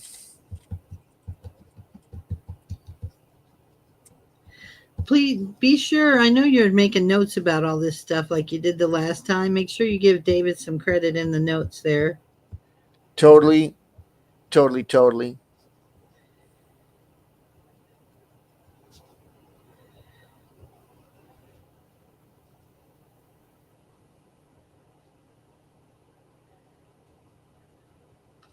Okay.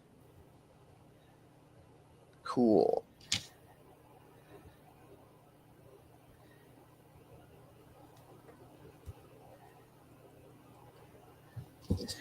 Camp director. Haha, that figure is trying to find some treasure. Was there something? Did they find something else in the holes then?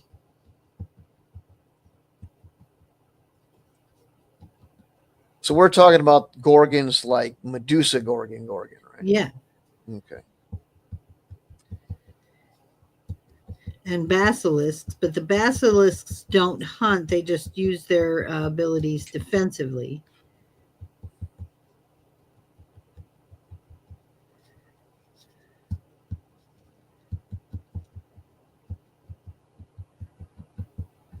But they will come for your chickens, right?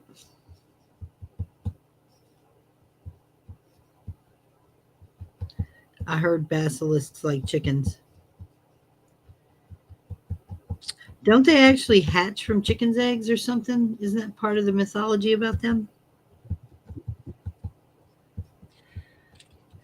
They steal chicken eggs and that's how they hatch and reproduce or something. I can't remember exactly. Okay. So, we got that much.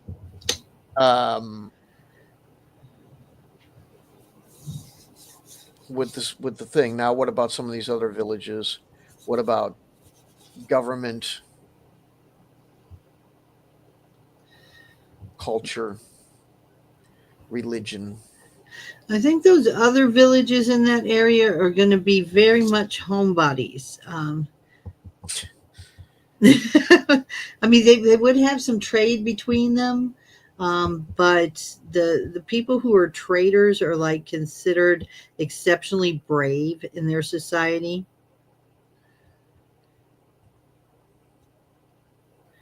Right. All right. All right. And they're like given all kinds of like freebies and accolades. Like they can go into any city and everybody just dotes on them and gives them what they, what they can because they're like, Traders are pimp. Okay, great. I didn't say Like, pimp. no, I didn't mean pimp in that sense. I mean like the shit, like their top dog, like they're a number one. When it's a trader walks into the village, everybody goes all like, that guy's cool because he's going to bring me stuff I Right. can't go get But myself. traders don't ever travel alone or else their goods might not ever make it to town. So Right, they but they got a honcho, they got a head guy, they got the dude that's got the cash that's making things happen. He's got his muscle with him, he's got his posse, but he's totally gangster. He's just like everybody goes, yeah, those guys are the shit. They come in and they're all badass and strutting and all that because they're kind of the heroes of the place because they're the ones that brave all this shit that's right. going on, right? All right, Yeah. Yeah. cool. I was kind of thinking too that they might be like I was thinking of making them more like gypsies.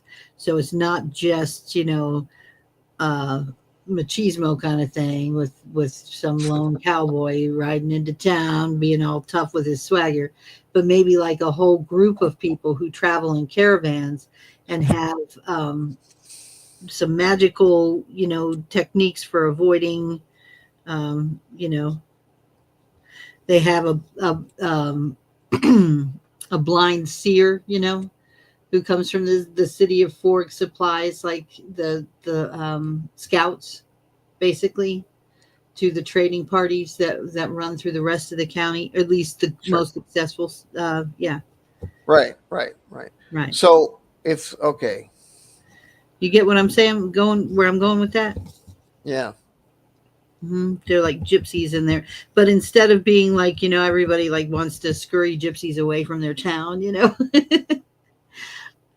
a deaf and a mute city too. Ooh, It was I a don't know how Disney that. movie.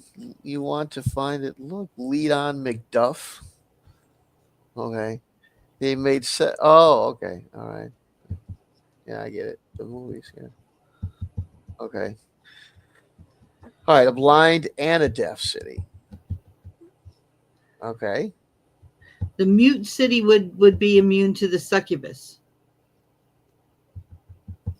Oh. How does what? Oh, Well, no, I think you'd probably have to I have. mean, there. If I can see, I mean, from what I understand, yeah. Okay. I mean, from a game. Yeah. Okay. Got it. I was just saying. Okay. Sorry.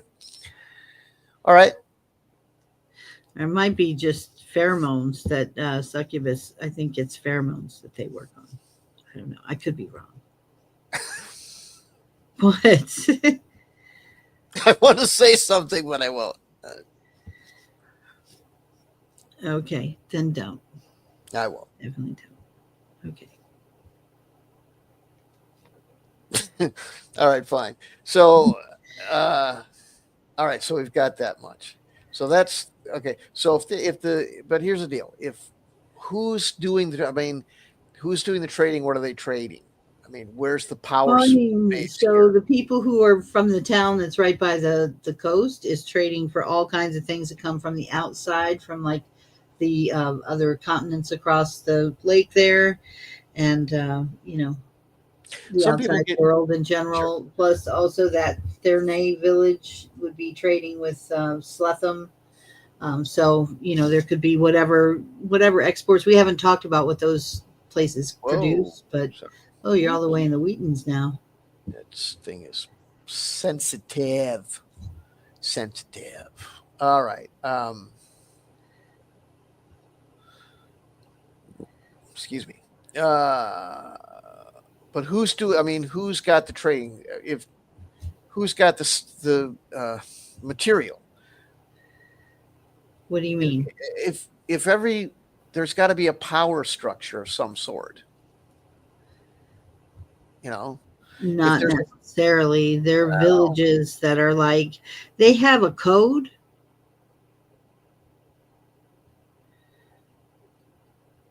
They have a code, a culture that unites them, but because they're so isolated from each other, because of the, sirens and the, you know, because to travel outside of your village is to be vulnerable to the activities of the sirens and stuff, so what right? the hell are they doing there? This place sounds like it sucks. Why you live there? Because you're too afraid to leave.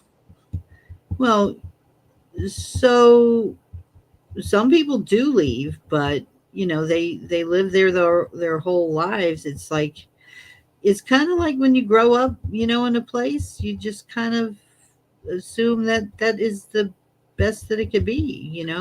It's where Okay, your family lives. You're tied. so fair enough. What are they producing? First of I all, don't know. okay. Well, Jewelry. I don't know. They're maybe they're famed jewelry makers, or well, course, you're I don't know. I'm trying bro. to think. Okay. See, this is the kind of thing that I do. I'm You're I'm just I'm you're in a not different dimension coming tonight. with an idea right Slap. now. I'm You're not coming up, huh? because you're slapping that piece of That's twine. not no. I just Your creative energy has gone into they needle felt. That's what they do. spinning that yarn. No, actually, textiles could be their production. Maybe they make really good like linens and cloths and fabrics and stuff like that. Maybe. I don't know. That's one. I mean, what kinds of things can people produce? Um, I mean, they could Depends on produce what the what where they weapons. live and what's around them. That's the point. See, the whole point of doing is when people go, "Oh, you're being a fuddy duddy and all that." No, what I'm doing is if you when everything clicks together, it makes more sense. You generate things. So, like for example, let's go here. Let's just take a look. You have Allen Corton Farm. Okay, it's on a river. That makes sense. You need water for a farm.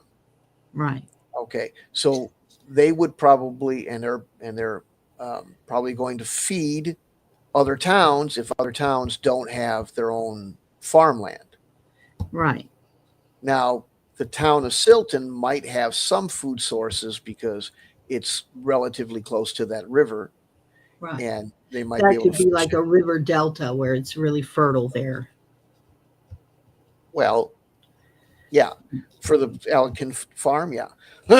Excuse me, holy Moses, that sounded bad. Sorry, froggy.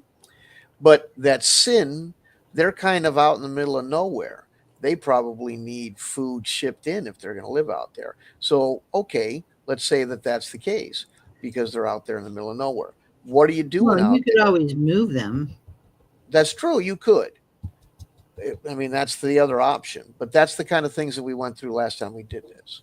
And The only thing that I can think that they could be is they're Chicago. No, I mean that Chicago was it was where the stuff from the East Coast made it to the people who needed it on the West Coast and in the prairie lands where they didn't have access to industrial products or other types of things. So, you know, oh, okay. I was just like, well, tell us about. Okay, sure. All right. So sin is Chicago. So, okay. All right. All right. But not today's Chicago. yeah. There'd Or be a Sin could have different. captured a few succubuses that they keep on hand to make them popular. They could be Sin City. Ah, Waka Waka Waka, Sin City. All right. Sorry, the name just lended itself to that, but yeah. This is so that's right. So that's what that's going to be. It's uh It's a trade route city. It's a stopover. It's like a truck stop. You know, and all this now we got to make the succubi be like kind of like methatic like no, they've been captured because left on their own, they would just lead you astray. They would drain you of all your, oh, so they're captured and they're part of the party town. So which it's is partly why the succubi are like, feeding the humans to the gorgons because they're pissed. but how they're doing that if they're the captured ones? They're not all captured. They capture a few of them here and there, and then they've had some of them held captive in Sin City for a while. Uh, uh, all right. Okay, I got it. Hey, so here's what we'll do. Cool. Okay, this is groovy. All right, so we'll do Sin City. Oh, look, David's got a good idea too. So the blind folk can find gems as the gorgons don't affect them. So that's what they're trading for. That's kind of, I was thinking along those lines when I mentioned jewelry. So that could be in some of the cities that are closer to the mountains with the blind city. They could, trade stone and with other cities that use it to make jewelry. Metal and stone that they mine, and then you'd have the other ones that would have their own products of like, the ones on the coastline would be trading with the outside world. And the ones, in the farmlands would be trading, food products and herbal remedies maybe, or whatever. Or even, they could be growing flax to make, linen and stuff like that. Mm-hmm. Or, maybe growing, maybe have sheep so they could, have, wool because they would be what 80? that would be kind of a cold climate, that part of if you zoom out the map, we can confirm that, but I think that would be kind of a cold region there, wouldn't it? I think Tony, it's probably more like Highway 41 with the pink houses. That's a local reference, but nobody knows what we're talking. Years ago, on Highway 41 in Wisconsin, there was these little pink stores. They were always pink, and they were basically porn stores, and all these meth addict truck drivers would go there. And yeah, anyway, they're gone, thankfully, because they were gross. But everybody knew what they were. Okay, no, you're doing good. This is good. This is good. So Don't be intimidated just because I'm stabbing this little guy in the butt.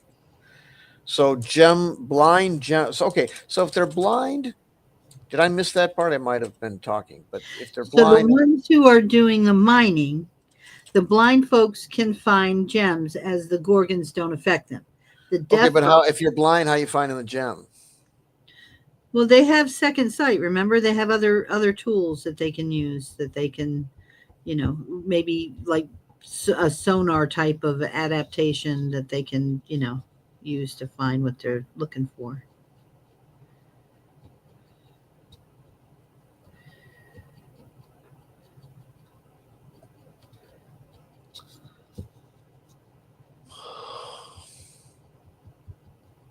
Okay. I'm thinking it could be a combination of different types, Some have an enhanced sense of smell. Some have an enhanced sense of hearing. Some use sonar, Stingy gems. All right, blind. I don't have to get too Well, much. I wouldn't say the ones with the increased sense of hearing would be doing the mining. I mean, they might be in the mine shafts to smell if there's any kind of like, methane or gases that could be dangerous, like the canary in the coal mine kind of thing. But the ones who are actually finding the gems would be, the ones who could maybe do the sonar, and the gems would resonate at a different frequency than the surrounding rocks, so they could zone in on where they are. You know what I mean? All righty. Plus, they would feel different too, Yeah, tactile. Well, that's all right. You've done enough to explain it. I don't need super. Okay. All right. Cool. All right. So we got all that They handled. bite it like Yukon Jack from Rudolph, the red-nosed reindeer. Okay. So that leaves the fort of Rancis there. The Fort of Rancis. Where is that near? It's Can you up, zoom in on that? you know, Oh, that's on the other side. break on through to the other side. I can't Yeah, that stop might be myself. a part of the Kingdom of Stone, but I don't think that that would be in the area that the yeah, we're going to say that's in the side where they don't have the where there are no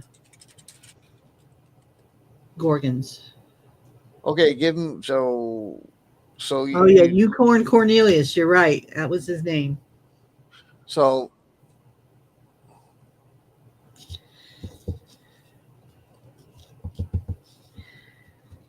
we need a government.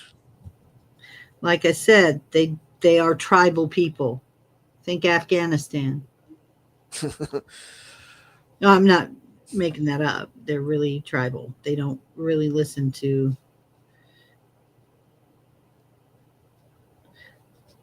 They have a cultural tradition that kind of holds them together, but they don't. Okay, yeah, hit me up with that.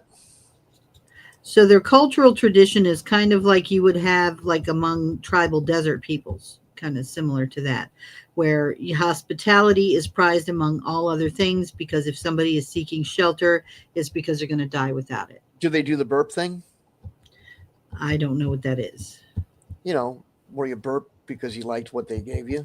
Like, it's not just the Italians that do that. Okay, well, if you want Oh, them the to, you can have. Bedouins did that too. I read. Okay. So if you rip a big booger burp, they think you're awesome after they feed you. Any kind of appreciation for the food offered is implied with the whole, it's Burping a part of the recipient of the hospitality's duty to show their appreciation. by burping. Cool. Okay. All But yeah, righty. so everybody has, is ready for unexpected guests at any time because otherwise they would have, they would be ashamed. Right.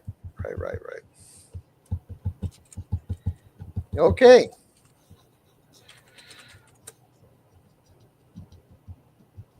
Do. Ouch. Okay, Fort Rancis is Stabbed myself. ruins. Sorry. Is ruins of an old fort. Okie dokie. And it has a dungeon. Oh, okay. That's good. That could be a very challenging dungeon. Yes. Better bring some mirrors. Mirrors are also actually very prized, and they make mirrors, lots of mirrors.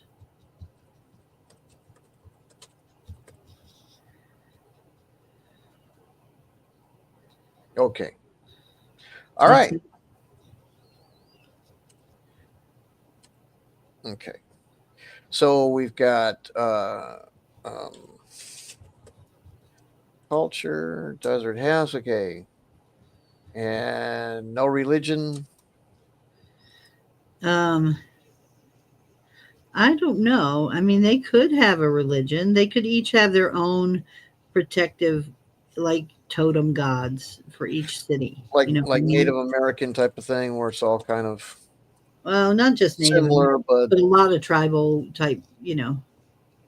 See, I'm going to come up with something for the Fated Lands. These are east of the Gorgon lands of the Stone Kingdom, so very isolated and unvisited. Need some time to think, though. Okay, cool. what? David's going to come. I'm sorry, that wasn't me. I was reading David's comments. I should have prefaced it by saying that. Sorry.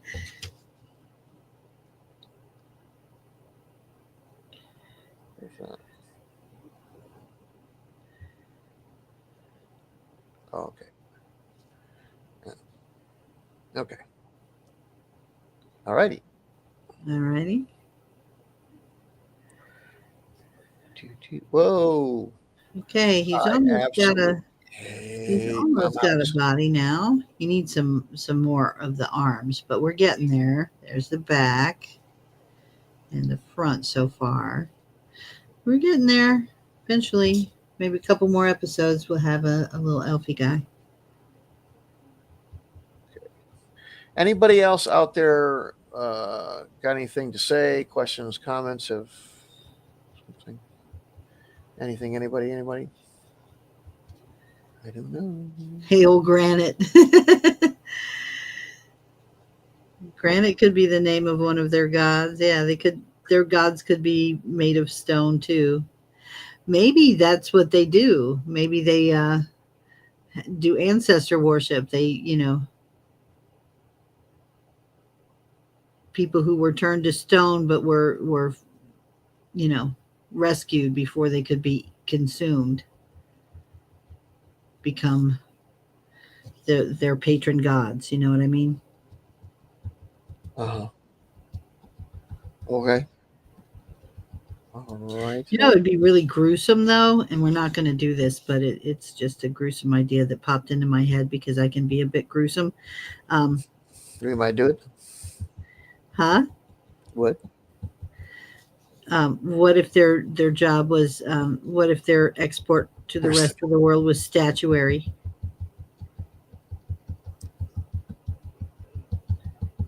Huh? Statues, Yeah. stone statues. Oh, you mean that they're stealing people, turn them to stone, and then selling them to the? Correct. Yeah. There Oh. could be some criminals who are engaging in that activity, unsanctioned, not something that the rest of the society they would be criminals, but maybe they're getting away with it. Okay. Sure. Sounds good.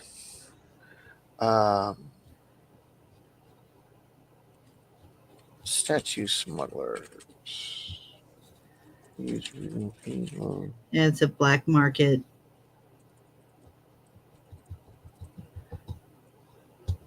Okay. It's like considered to be one of their worst transgressions among their society. But people still do it because it's incredibly lucrative. And because maybe they're jealous and they're Mhm. Gotcha. What about the mountain range? I don't know. They could also have one of the villages could have a tradition where it is a funeral rite that as someone has aged and gotten to the point where they are about to die, their family members make a harrowing journey into the land of the Gorgons, wearing, blindfolds and, armed to the teeth to protect themselves. But, they let their loved one peek at the Gorgon, and then they rescue them before they can be consumed, or that's the plan anyway, to rescue them before they can be consumed. Do you know what I mean? Right. So that it's a way to keep them with them forever. You see me tilting in weird ways on my back. That's about my back. I thought you were just weird. Well, there's that too. Just kidding. But what do you guys think about that? The whole, funeral rites of presenting yourself to the Gorgon at the end of life and your family rescuing you at the last moment so that they have a perfectly preserved statue of you. Is that too far? Is that too gruesome? No, I like it.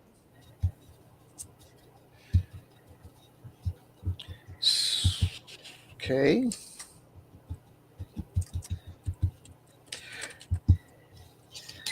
And we got a mountain goat type of people in the mountains. Oh, What do you think about that? lots of hybrid people. You know Great. what? Maybe there's some kind of like reason for all these hybrid people.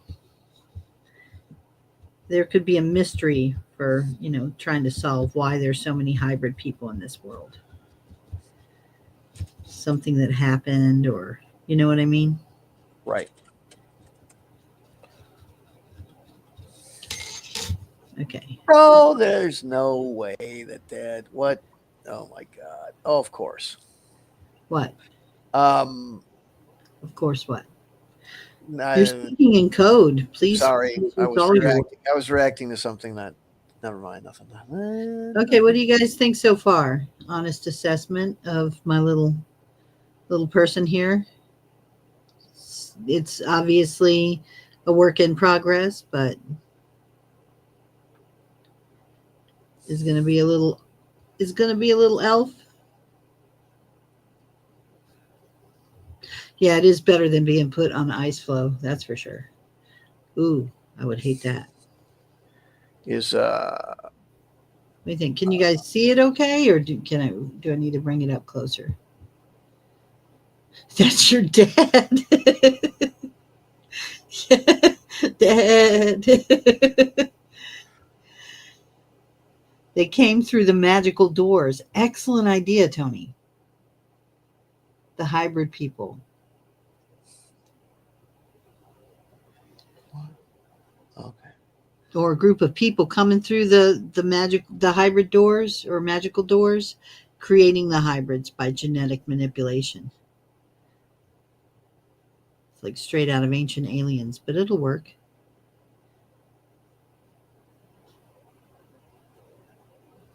He's got a little pot belly. See his little pot belly? Okay. How about satyrs? Satyrs. They are goat people. Yeah, that is mythological. So you don't really need to. Yeah, I like satyrs. Okay. Now he needs to So rest in his arms because he's like amputee right now, and he needs some feet. okay, so those are goat people, Tony. Satyrs are like goat people. What do they do in the mountains? Chill, smoke, get up with them chicks. What are they doing?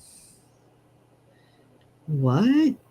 I don't know. What do they do? What Well, do hey, they do in your the mom mountains? is here. He's saying check out the free concept book All Tomorrows. Are you familiar with that? Is that a Uh, book you wrote? You're wrong.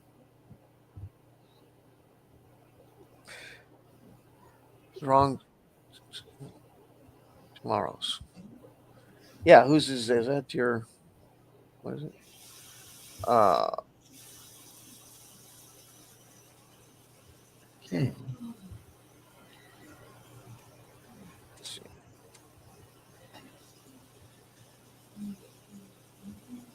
All tomorrows.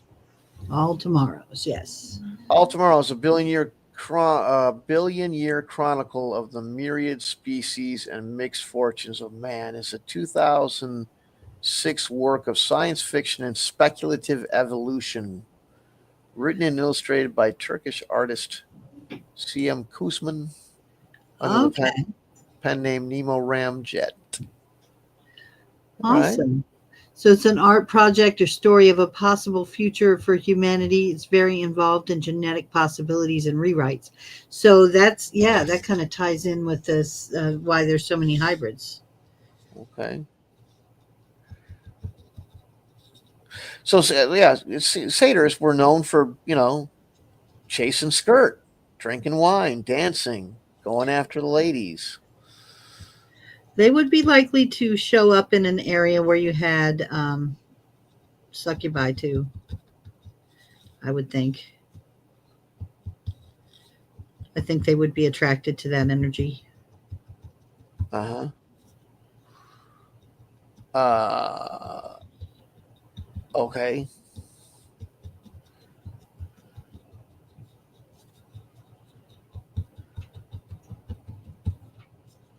Now, are there incubi as well as succubi?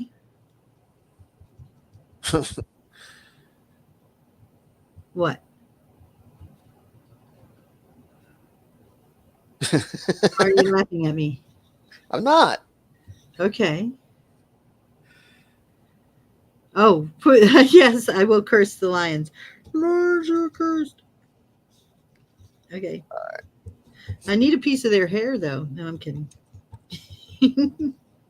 But it does look like a little voodoo doll, doesn't it?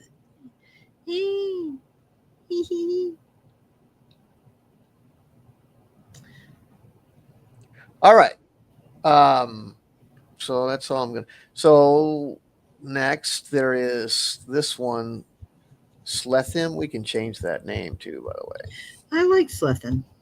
All right then. I think there should be snakes in that land. Slethim. Okay. There should be snake people. Snake. Venomous snakes. Or maybe not even people at all. I don't see but one town in Slethim.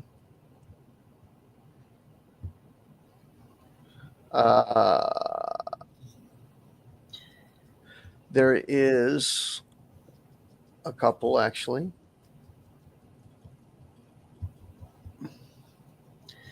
Okay. Maybe those are towns that are the few areas of that place where there are not snakes or scorpions or other kinds of wild desert creatures that will kill you as soon as look at you.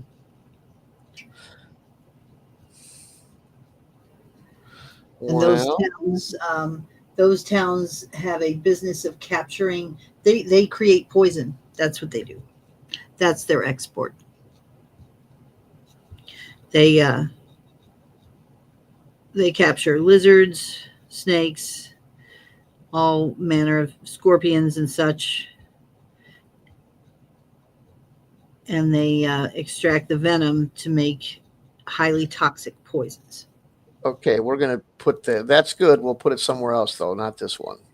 Why? Because this is at the base of an inlet from an ocean. Oh.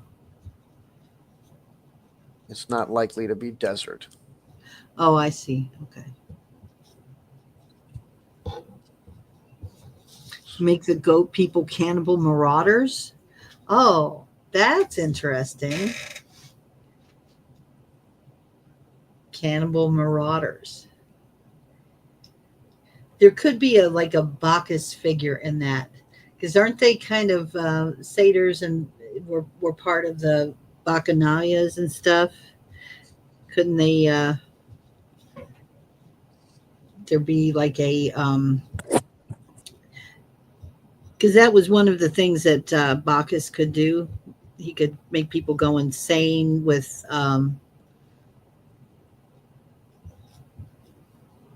their appetites would go insane, and they would just go into a feeding frenzy. I mean, it was like in True Blood. You remember in True Blood? Yes. Yeah. The whole town, they got all like lusty, and then they had a wild party, and it ended with cannibalism. Mm-hmm. Yep. Yeah. The Maenad. Okay. There could be goat satyrs and Maenads. Hey, Maynard. Maenads were the female followers of Bacchus or Dionysus, whichever name you prefer. Not to be confused with Dianetics. All right, good deal. These are very good. Did I just lose you? No, I'm still here. Oh, okay, something weird. Goat boy. Yeah, goat boy. Yep. What one did I just? Okay. Yeah. Okay.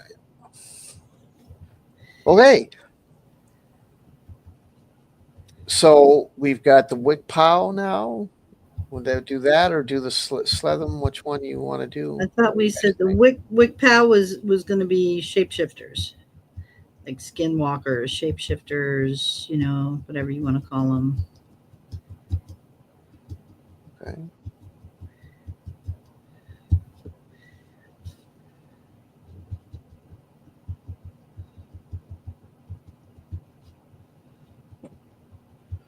That whole country, though. Well, it is the whole country, but it's not universally. Like, not every person is, there's a lot of normal people in that territory too. It's just Oh, them people look, he's got a really cute butt. want. Don't you think? Isn't that cute? Can you guys see that? Or did I? Oh, there you go. Is it too? There you go. Can you see it? You got a cute tiny tush. He does. Sorry. Okay. Except there's one spot right there that needs a little work.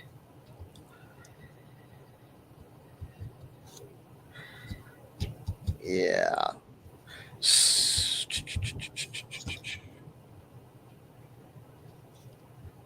So what's the deal with the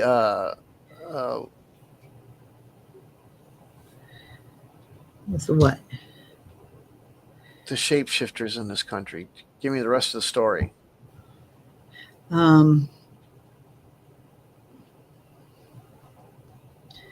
Well, I'm open to ideas. I just want to have shapeshifters there. I'm not really sure how they got to be there yet. We're going to have to work that part out. Okay. Because I just don't know. Well, here's the thing. Do it this way. Start with the template that we kind of thought we were going, that you're kind of all over the place, but give me, the government type, the religion, the culture, the military, and the economy. And then maybe you'll find a place to put the shapeshifters after you've done all that. Let's see. Well, let's look at the terrain features. What kind of land? I mean, I see some forests and stuff. Can we make it a little more forested? Maybe few plains, but maybe more forest throughout.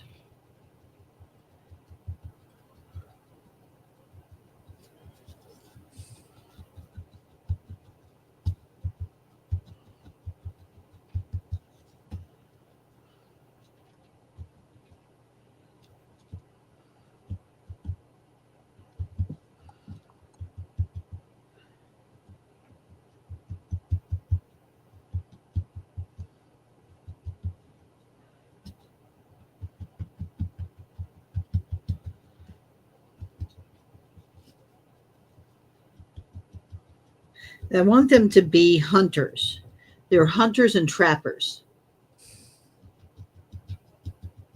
So they need to have a lot of like forested areas, a lot of different types of animals that live there, that kind of thing.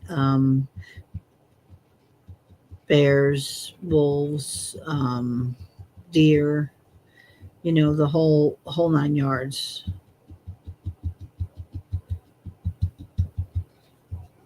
Okay. How's that? Oh yeah, I like that. A lot of forested area, a lot of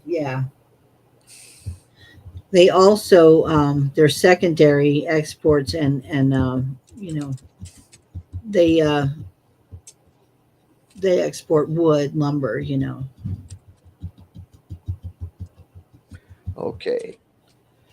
Game, food, lumber, Furs. furs.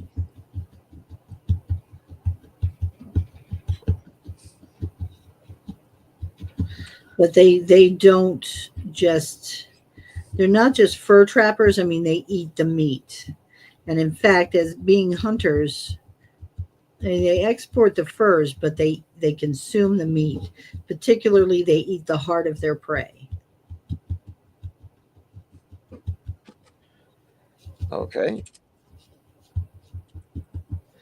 And if a hunter, he eats the heart of his prey, if he's there's a ritual hunt that they can do, that if they consume the heart of their prey during the ritual hunt, they take on the aspect of the hunt, of the prey. Uh-huh. But typically, it's only the predatory animals that they take the features on. They don't become like deer or elk or that kind of thing. So they literally be like, this is a magical thing where they actually become. Well, It's not they just take on the skinwalker. aspect, and they can change into a skinwalker because they have, Okay, so see, I told you that's where now the shapeshifter thing comes in. yeah, a shapeshifter, yeah. But they have to honor, and they have to. It takes years to do, so it's not something it's hard to achieve. Okay.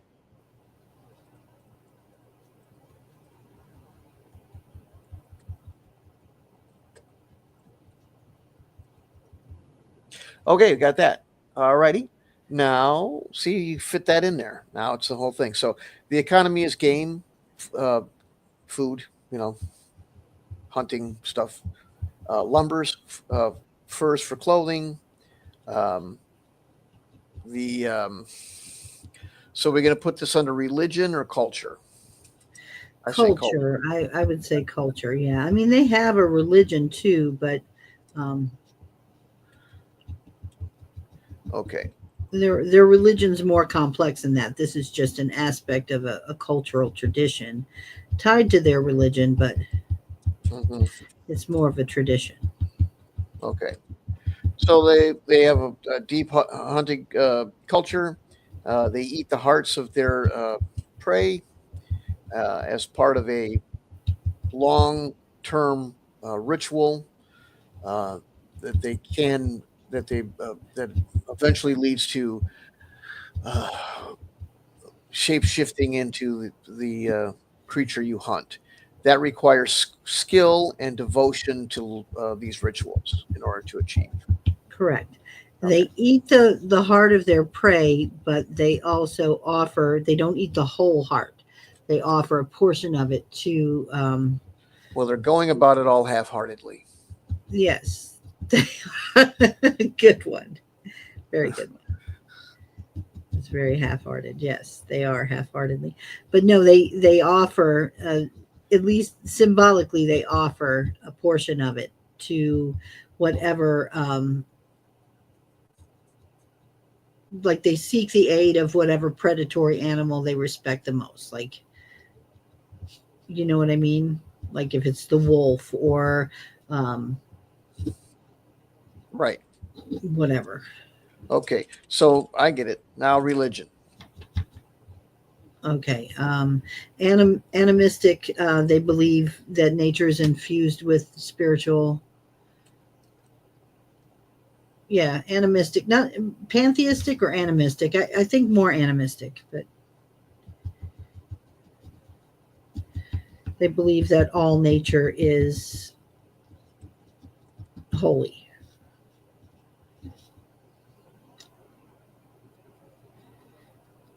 Okay. Any hunter that takes more than he needs is I mean that's one of their sins, and that's what's prohibited by their culture. Taking more than you need to survive. Mm-hmm. Mm-hmm. Being too greedy is you will never be gifted Mm-hmm. with the spirit of an animal or the ability to shapeshift if you are not respecting Right. and miserly, and like you're not just Right. hunting all willy-nilly for no reason. All right. Do they have now we've done the hunting culture. What other culture do they like to party? Do they like to listen to music? Do they have artists or artists, stuff like that? They like to dance, dance, dance, and they dance, dance, dance. Okay. I'm sure they have some kind of art. Maybe maybe they don't just hunt and skin the animals and take the furs. Maybe they actually create the most fantastic coats and winter gear and things like that. They're like renowned throughout the rest of the kingdoms for their Furry craft. fashionistas. They are furriers. Yes, they are furriers. And Not to be confused with furries. right, but also, uh,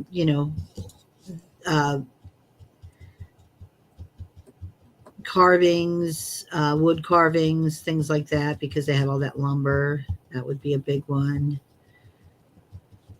So yeah, that kind of crafty art shit. Okay, cool. Right. Now, They also they don't have a lot of doesn't look like they have a lot of farmland, but they harvest a lot of berries and nuts from the natural environment and other things that grow wild, mushrooms, berries, nuts. right. They make Gotcha. things out of that kind of unique stuff, preserves, jellies and jams and stuff like that Okay. Government. in the forest. They're going to be a matriarchy. Well, we don't have one anywhere in the world, so they will be it.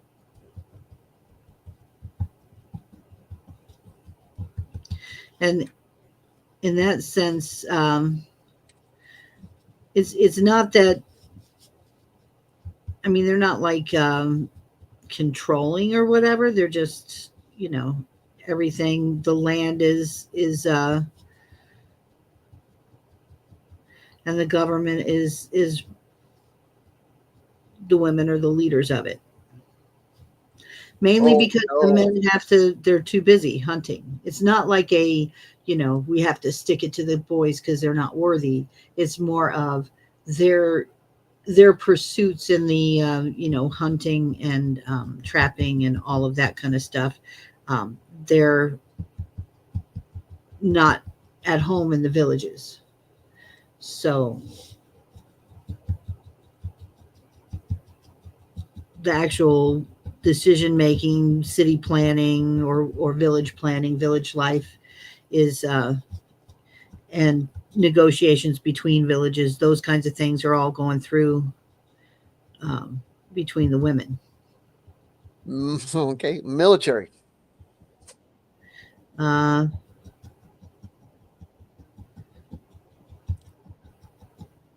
So, guys, what do you think? I'm I not know it's a sure. little bit. You think about the I'm thinking very Native American for these folks, honestly. Not directly exactly like that, but I think that type of culture.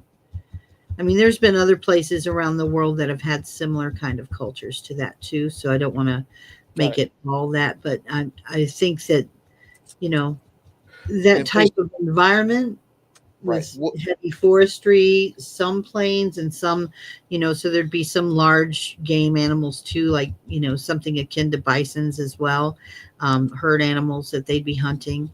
Um, Got it. We're good. So that's okay. So you got kind of a European um, terrain situation, wooded plains, maybe hills here and there, things like that. I'm Lots of thinking more rivers. early America, actually, early Americans. Okay, fair enough. Like the natives. Okay, great. Yeah. So, um, Heavily very wooded, but yeah. some open plains and some large animals, herd animals. No Uh, real big established cities, some small villages, and a lot of traveling to follow the animals, and you know, sorry. Yeah. Okay. Gotcha. So But that's a good. lot of times, what they do is they travel to these villages that are kind of along the routes where they could find the animals they're looking for, and you know the people who are not hunters stay there, and the people who are hunters, go out into the forests and stuff. All right. So we've got that. Now, what about any type of, okay, so we've got game, bears, maybe bison or something there like that. Uh, Deer, elk. Deer, elk, bunnies, squirrels, pheasant, grouse, shit like that. Um, Fishies of numerous river fishy varieties, trout or whatever the hell. And I think what? that that's going to be the fish will be something that the villagers, the people, the ones who stay behind at home with the kids, Yeah, they can they drop the would line do in that. the local Yeah, river they while they're they would spinning. be the ones doing the fishing, Fair enough. gathering the herbs and the nuts and the berries and stuff from the local region. Right, right. What's the name of that game you're playing? Because you're basically going for that. Um. Oh. I'm trying to think of it. Dawn of Man. Yeah, there you go. So you got that, but what about monsters? That's a good question. Right. Uh,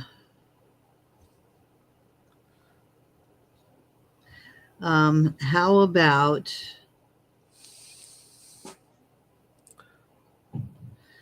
well,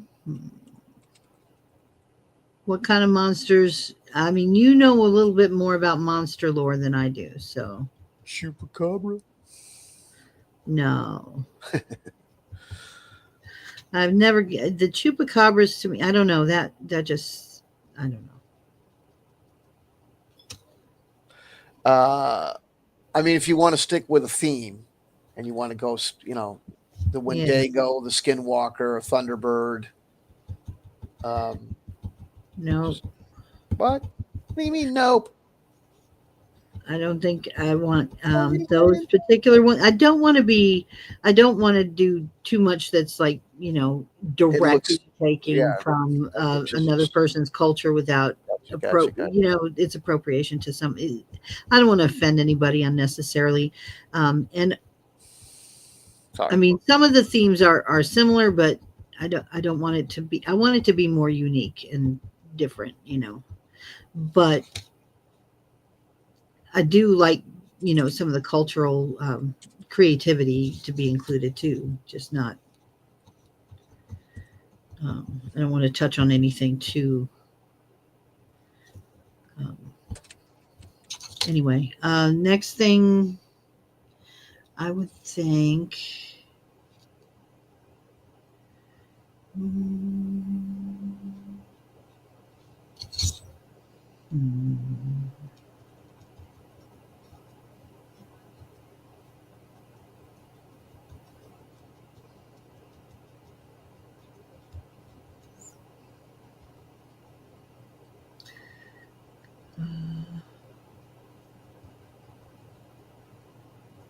What other kind of monsters can you think of that would live in a forest?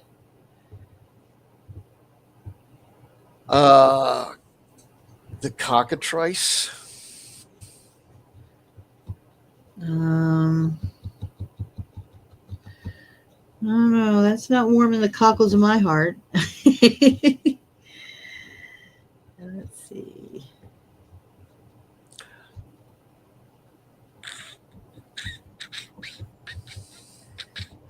But How about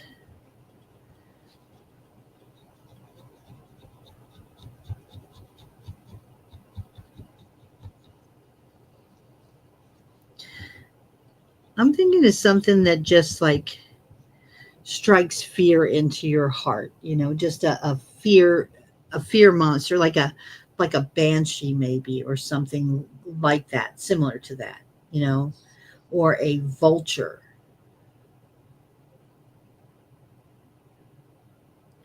Like okay. maybe not a rabbit with horns but looks cute, but when you approach it to pet it, it will rise up and kill you. Run away, run away. You know what? That's actually not bad. Something that looks cute, that imitates the cuteness of other animals. It could be kind of the revenge of the prey animals. Kind of like a reverse. Just like the people can become skinwalkers or shapeshifters to become prey animals, the prey can shift too. That's the downside of the practice of gaining that ability, gaining the essence of the prey. I mean, the predator is that the prey also is at the same time that you're gaining that essence, your prey is also gaining the increased ability to fight back, like a rabbit that can that when you approach it, it looks innocent enough until and you never know which one is going to have like fangs and come after you. That's kind of a cool. I like the balancing act of that. You know what I mean? Like there's a trade-off. There's no magic without a price, kind of thing. Does that make sense? Uh-huh. What do you think? That's a great idea, Tony. Let me see.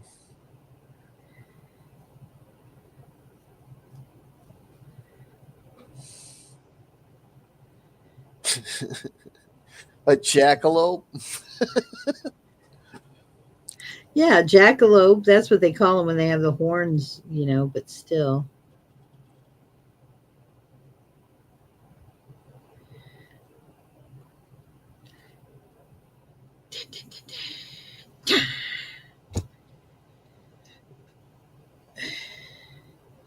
It's not too much, not too bad of progress to start off with.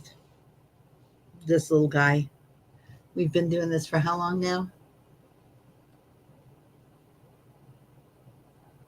Since 9, so 2.5 hours. And they got a passable human figure so far.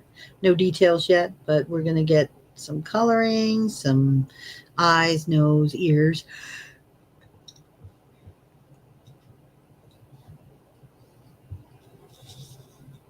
He's about the right size, maybe a little bit larger, which is okay. Yeah, about 2 hours. Okay.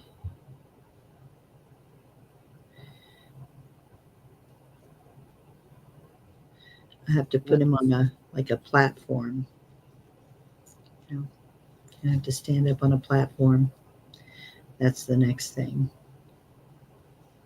Here you go. How about this? Ooh, what is that? That's just a more larger and demonic looking version of a jackalope. So that cute little bunny morphs into that other creature. Right. That's yeah. The eyes are red. Yeah. Red. Yep. Or pink, I guess. Who's still with us? Who have we bored out of existence? Oh, we had 3 people, and now there's 2. I think the problem is that we were a little too chill, and we didn't keep talking enough, and I think it bored people to leave. That's Oh, probably I don't know. I think the time of night may have had a lot to do with that. okay. Just trying to evaluate as I go here, but Yeah. I mean, this is the process, Yeah. and um,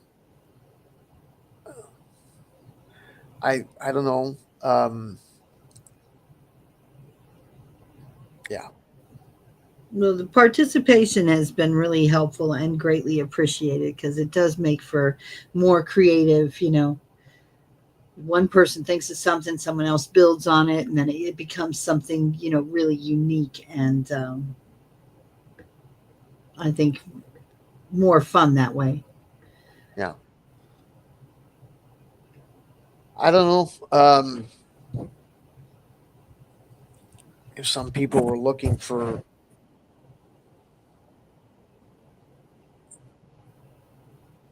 techniques, but happy to. I don't know.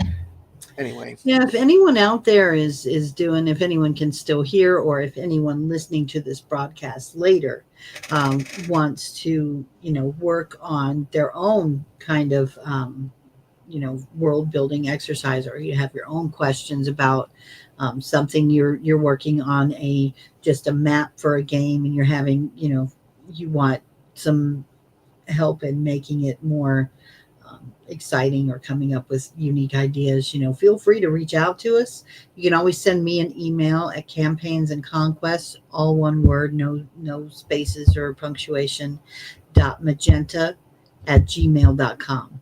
And we can take a look and see, what you're working with, and maybe come up with some ideas to, help you with if you find yourself stuck in a point in your game or in your creative process. Sometimes just collaborating is the way to get through that.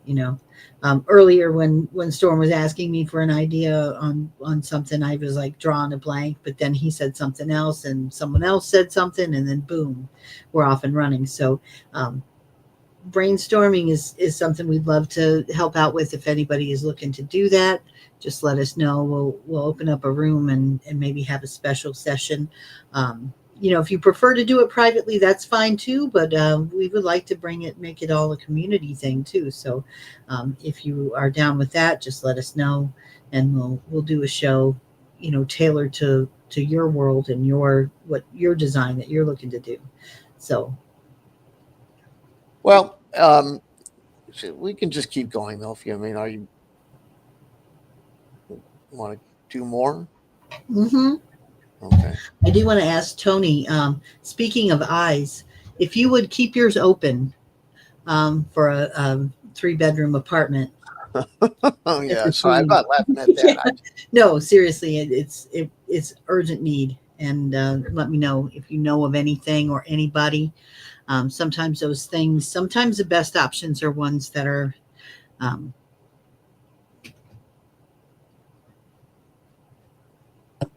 oh yes, Tony. Yeah.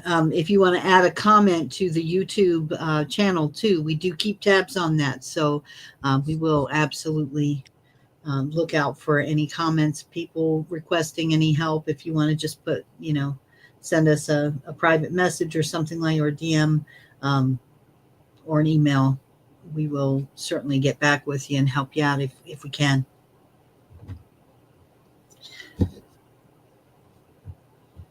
So we were doing a wick paw. Is that right? Yes. Yes. Do you think we have we covered all of your categories? We got the government is kind of tribal matriarchal governments, but a collective. He wants to know what area you're looking in. Racine. So Oh yeah, good luck we're seeing definitely, preferably near Caledonia or something like that. But we're flexible. Whatever is just. guys, speak if It there's has to people. take dogs, but that's it. This is a very chill stream. Feel free to step up, say something, getting involved. I see people coming and going. We're, the next thing after this, what we would do with this is apply a hex grid to it, which is easy to Right. do in GIMP. Uh-huh. GIMP software lets that be done really easy. And that's it. Now, as long as you're taking notes, as I am, and we flesh that out, those notes, into something more comprehensible and detailed to explain every note. And what you do is you've got yourself a campaign tome type of thing. Explains all the different places, and you have all that. The only thing you'd add in beyond that is, in some places we've added in NPCs, and you put those into the campaign book with it, with the map, the NPC stats and their name, and all that sort of stuff. You got yourself some lore, and that's Yep. well, And the monster stats are another thing too. You would, be free to set those up. And the way it works with if you're using something like the paracosmic convergence system, is you have, there's a relative difference between, like, some monsters are going to have, extra bonuses. You can explain it better, Storm, than I can. But like if you were battling a giant or something like that, how the combat would be adjusted for that if your party is going up against something big like that, or one of the dragons or something.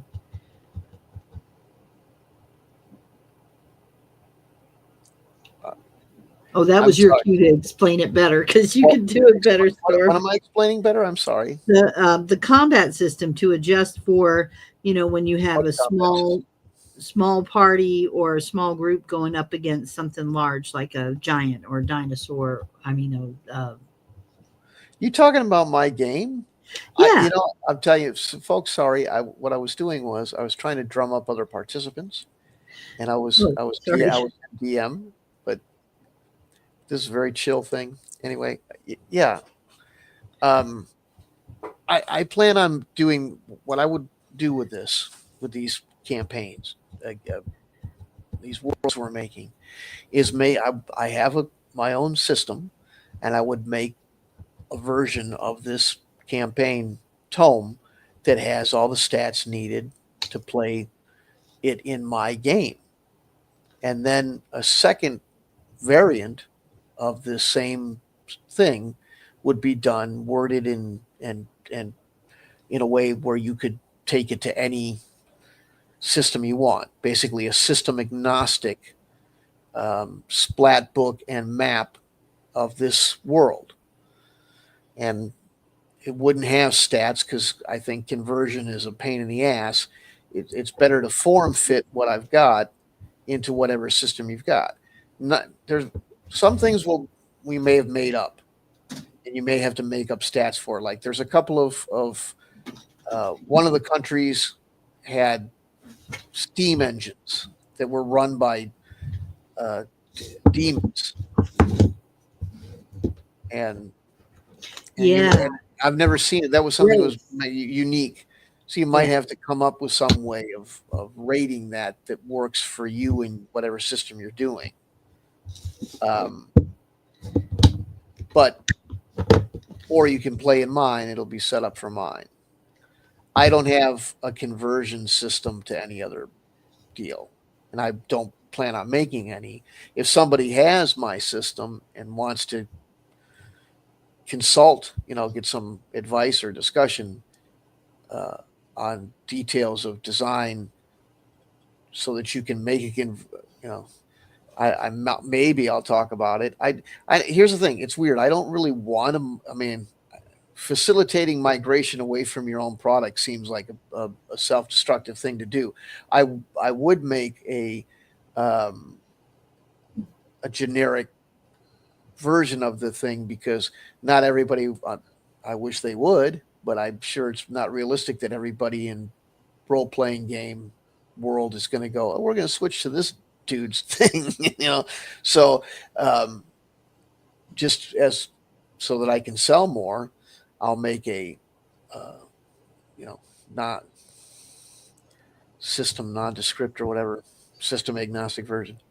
But yeah, that's what I plan to do with the thing. Is that what you were saying? Asking? No, I was basically talking about like, so in order to like have a combat between a dragon and a human, for instance, or an elf or whatever, um, rather than having to have a complicated system of resolving that with a lot of dice and a lot of hit points, where you just, you know, there's a way of like determining the outcome by assessing like the difference between the strengths of the person and the dragon, right? Do you Am I explaining it wrong? I'm sorry if I am, or if I'm bringing up something you didn't want to get to yet.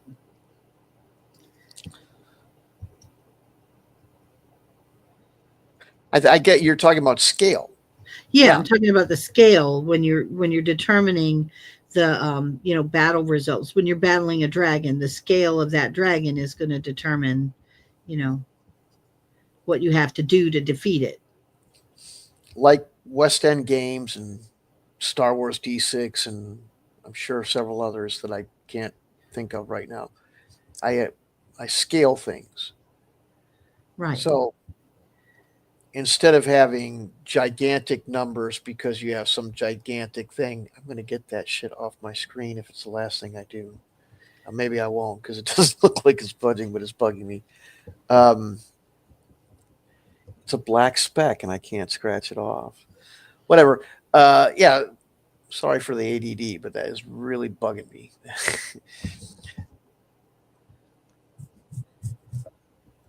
I don't want to have giant numbers for hit points and stuff like that.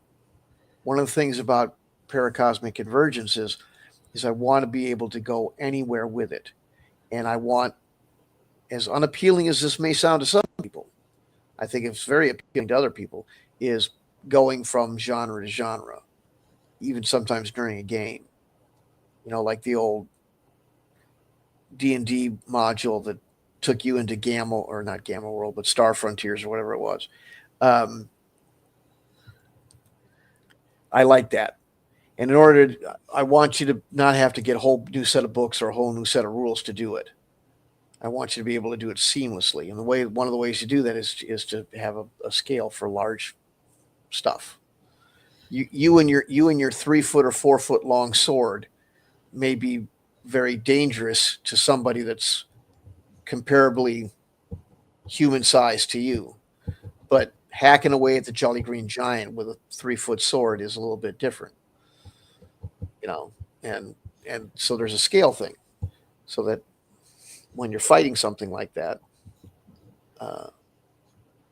it'll be proportional as far as hit points and all that, without having to get into huge numbers or different sets of rules. Right. Yeah, which gives you a way to be able to have all kinds of different creatures, you know, large and small. You could have swarms that would attack somebody, or you could have a large creature that you're fighting. You know, all of that kind of stuff can be at play. So it really frees your imagination to be able to include anything in your game without worry of like, how I'm going to do the mechanics for this battle for this kind of creature, because, you know, it's just not going to fit or whatever. You wouldn't have to worry about that part of it. Still looking for somebody to speak up and get involved. I see some people out there just like to have the conversation. Yeah, absolutely. We are very welcoming to that. It doesn't matter if you agree with us or not. We want to hear all kinds of different points of view. That just makes it more interesting and engaging. So if you've got something to say, by all means, make a request.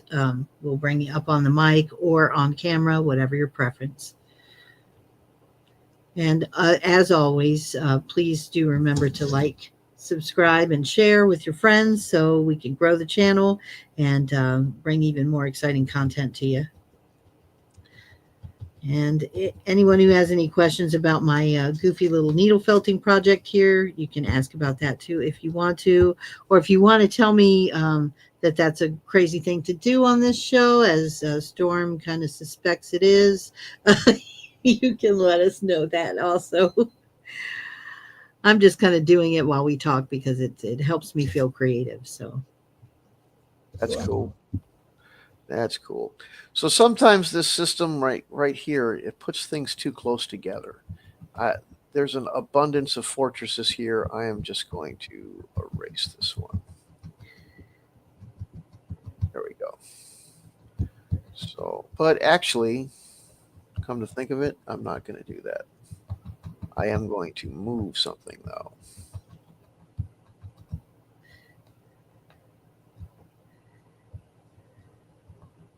Just there we go. All right.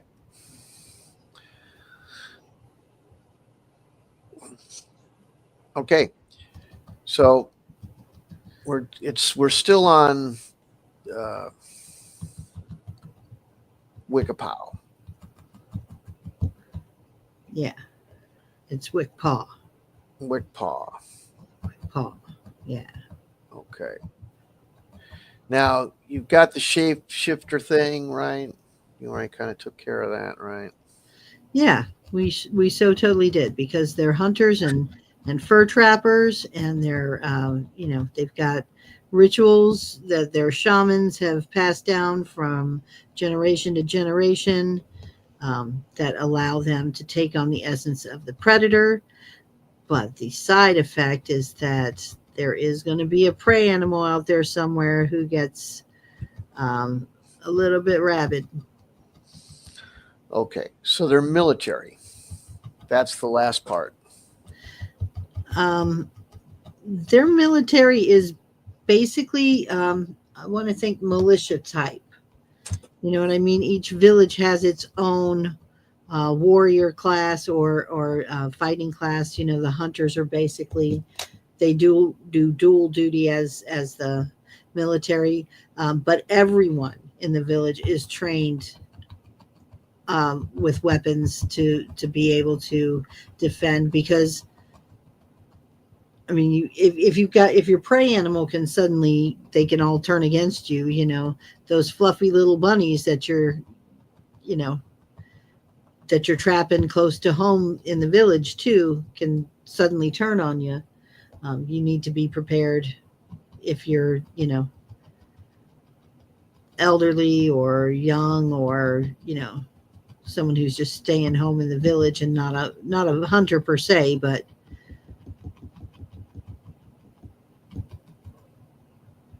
Okay.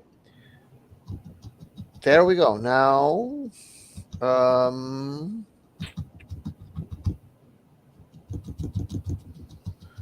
well, you're just going off on that stuff. well, yeah, I got to get his pant leg on him. You can't leave him naked forever. Right. He's going to have his little green hunter, outfit on. We're going to make him a sword too. All that kind of good stuff. Right. Yeah. All right. What you got, Tony? Hit me with some more stuff. We need some new ideas. He's trying to tell you my ideas have grown stale, Tony. Don't let him get away with that. Have they gone stale? Is that what you're trying to say? No, just trying to drum up some conversation there. Interaction. Right.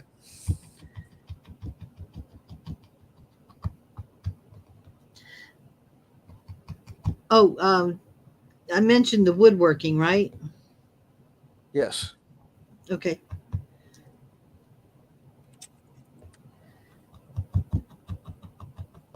I think also trapping would be another one of their skills that they would have. So, their type of fighting style would include kind of like the Ewoks in Star Wars.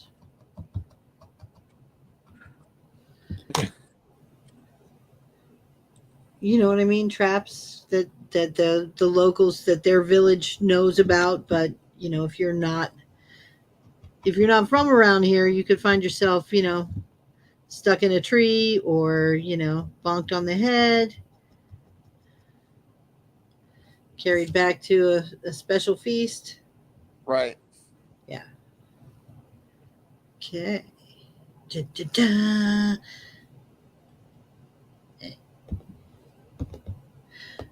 Woodworking, trapping, hunting. Absolutely.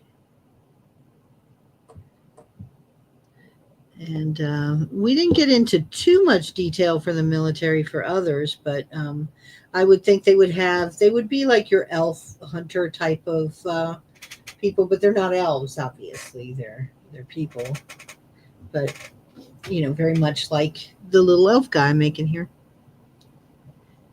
as far as their skill set.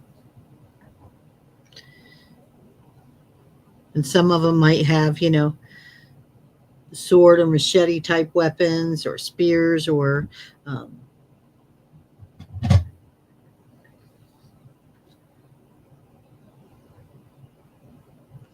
yeah, foraging for food is on the list. Gathering berries, nuts, other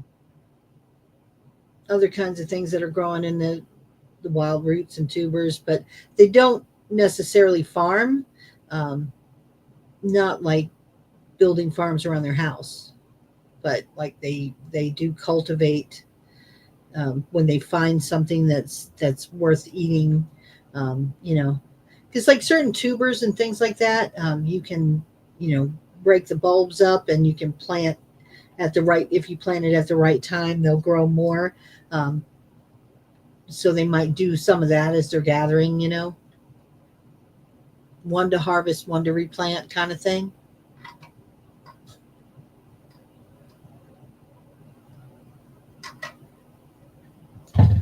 Um, and of course, fishing is a big thing for them too.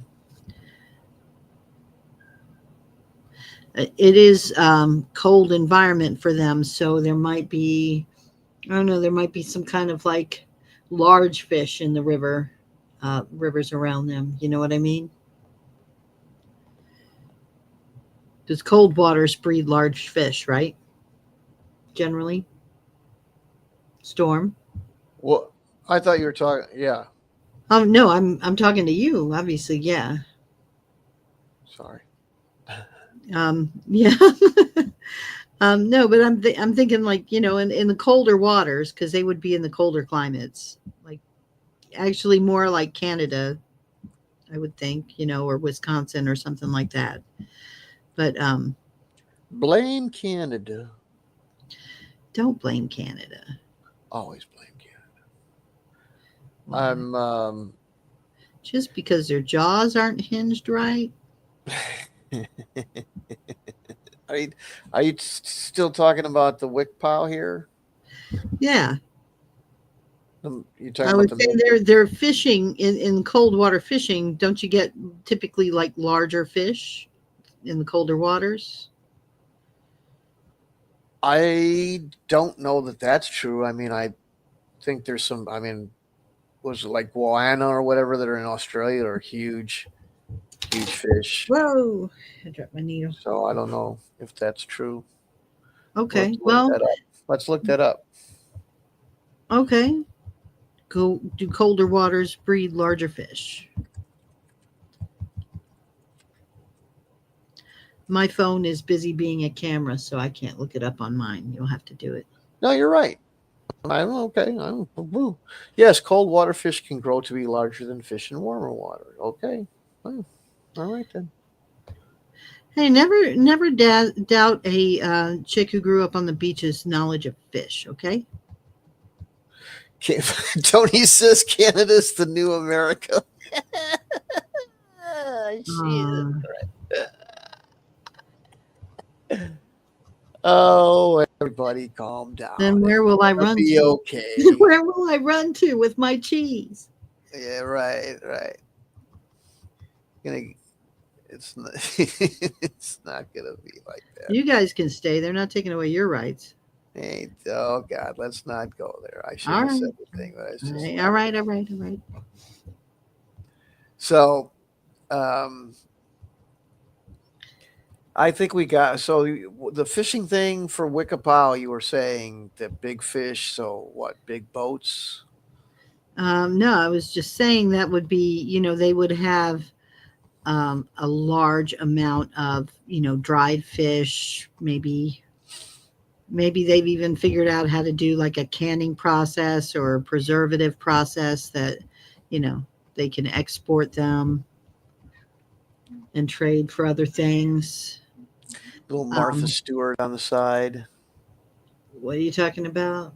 Well, this says like canning process. It just seems like I just thought of like Preservative, some kind of. cooking things where people are canning everything. But yeah, Well, you know what? Those kinds of things can be very valuable to, trade and to that kind of stuff. So, I mean, you okay, were asking about it, so right, right, right. you wanted to know like the socio.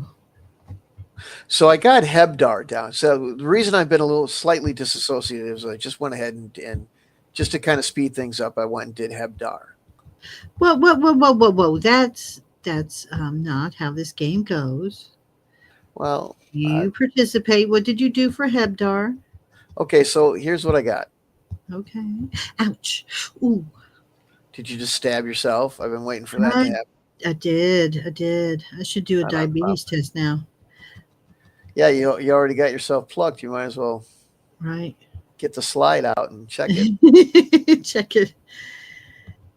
Check the blood Uh, sugar. No, I'm not going to do that right now. use the cans as weapons. We throw them like grenades. Yeah. So here's what I did with it. Oh, and Crocodile Dundee. I see not Hebdo, Hebdar. Okay. So they have a place where they meet for they're also very tribal, but a little bit different.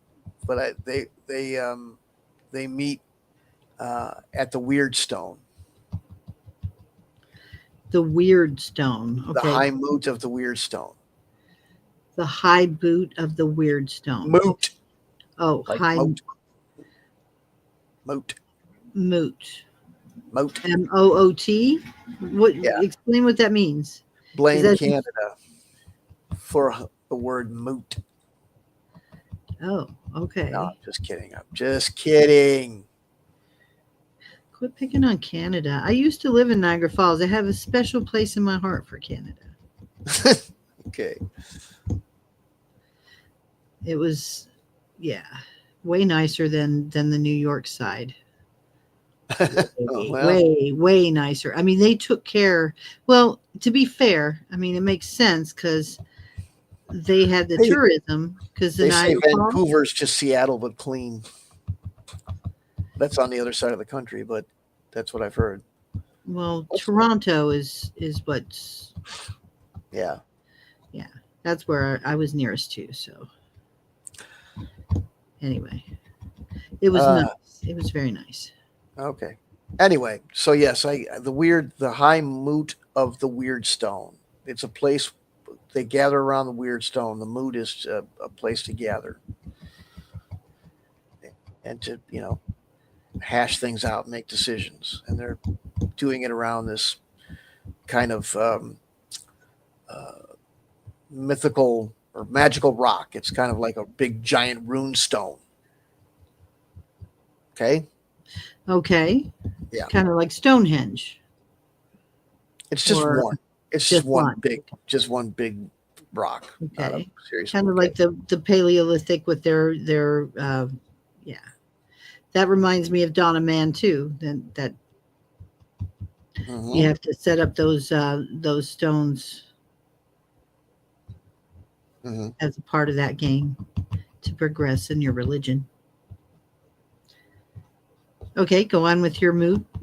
Right. The So mood- so they're also kind of tribal and pagan, old world pagan. They're it's a council of elders that kind of run things. Okay. okay. And Egalitarian then? no, I wouldn't really necessarily say that. I mean, kind of. They're, yeah, all right. They're old wise men, kind of shamans or whatever, that type of thing. Just men? No, Okay. but then mostly. egalitarian. There's a couple of witches or whatever. They're super pagan like. And Okay. anyway,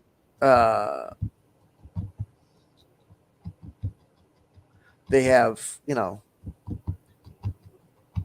this is kind of a Norse mythology. I wanted some Norse mythology Viking type people in there, and that's basically what I got. Germanic Viking type things.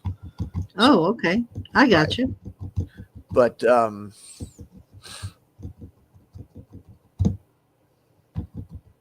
so some of the monster types that live in there are Alps. What's an Alp?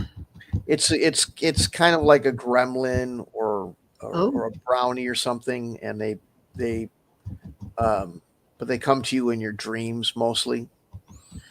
Ooh. Mm-hmm. Yeah, they're nasty little shits. And What do they do to you? they just prey on weakness and try to drive you mad or something like that. They have So they breed insanity. They drive you crazy. Okay. Yeah. Hey, I think I know about them. Oh, Yeah, I think they've been visiting me. so then there's Ettins also. And describe Ettins. They're a two-headed giant, basically. Oh, So another do major they problem. argue with them? Are they independent? When you say two-handed, are they independent thinking, or are they like Yeah, yeah. okay? Yeah. So can Um, you like defeat them by causing them to argue with themselves? it might happen. Could happen. That could Yeah, be cool. So a bard would be helpful with something like that, maybe. perhaps so. Hmm. Okay, cool. Good to Hmm. know. Then I have a version. This word is used a lot, so you might go, "Oh, I recognize this from something else." But the drugger, and in this world, they're the dead that have uh, been bound to vengeance. They're in this world or in this country, they're they're the previous tenants that were run out by the current tenants, and they're um, They're out for blood because their yeah, land has yes. been stolen Mhm, and disrespected, maybe, or something like that, right? mhm. They're just they're the vanquished, and they're haunting. Um, so in the mountains, they have lindworms, which is a kind of, it looks like a dragon. It's not as big though. It's very serpentine looking. Um, but they live in the mountains. Okay. And then there's bargists, which run with the drugger. They're they're the dogs. Ghost dogs. Or Yep. well, not Hmm. necessarily ghosts, but they're demon dogs. Kind of. Yes. Hmm. Hmm. So those are some of the. There's other things out there, but that's some of the more unique things to the area. Um, they have a culture that's. I mean, they have culture. They have art and music. They're very Germanic. There's a lot of drinking and singing and stuff like that. Um, They make beer and elderberry wine. right? Yeah, they get sloshed and sing, but they also have Mead. uh, wood carving stuff and runes and artwork such as that. Um, but they're fairly warrior related, as far as what they value. But they do like to party, and they have some festivals, pagan like um, celebrations of certain things. So Right. very, very. I just kind of, it may not be an astounding feat of originality, but I just wanted to wedge in some Vikings, so I did. Okay, I got my pirates. You get your Vikings. Makes Right, sense to right, me. right. Yeah, And yeah, yeah. so, as far as economy, they're farming, blacksmithing, hunting. So they trade some of their iron goods, and they have some relics that they try to sell to people. Lindworm scales, um, uh, stuff that has been weapons that were carried by the Draugr are they're kind of like the to get one is prized because of defeating the undead and all that. So, but they trade skins and pelts and their booze and stuff like that also. No, you stole my skins and pelts. Well, I mean that's kind of a there's a lot of people that do that, right? I suppose, but they could be blacksmiths.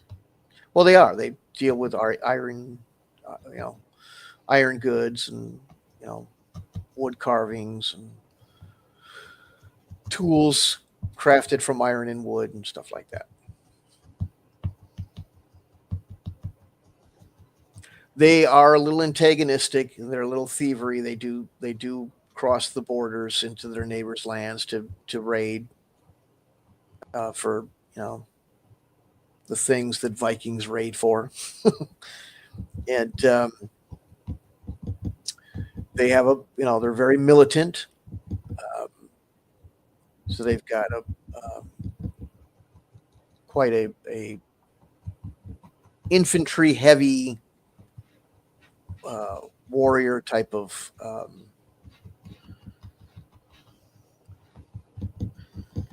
system. They're not real big on the cavalry or the war machines, though. They're basically, hand to hand, duke it out. So they do have some magic, and they do have, shamans and druids, magic users that can sometimes use spells to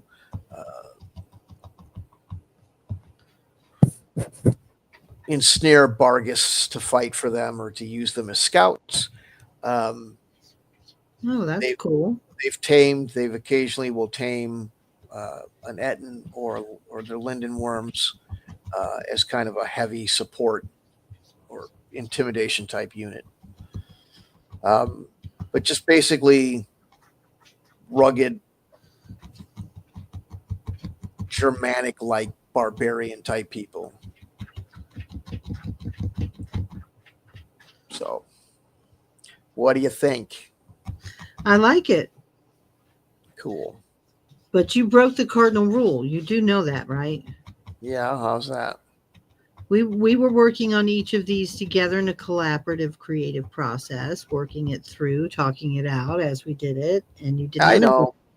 I just got the feeling that we kind of 10 minutes in the penalty box.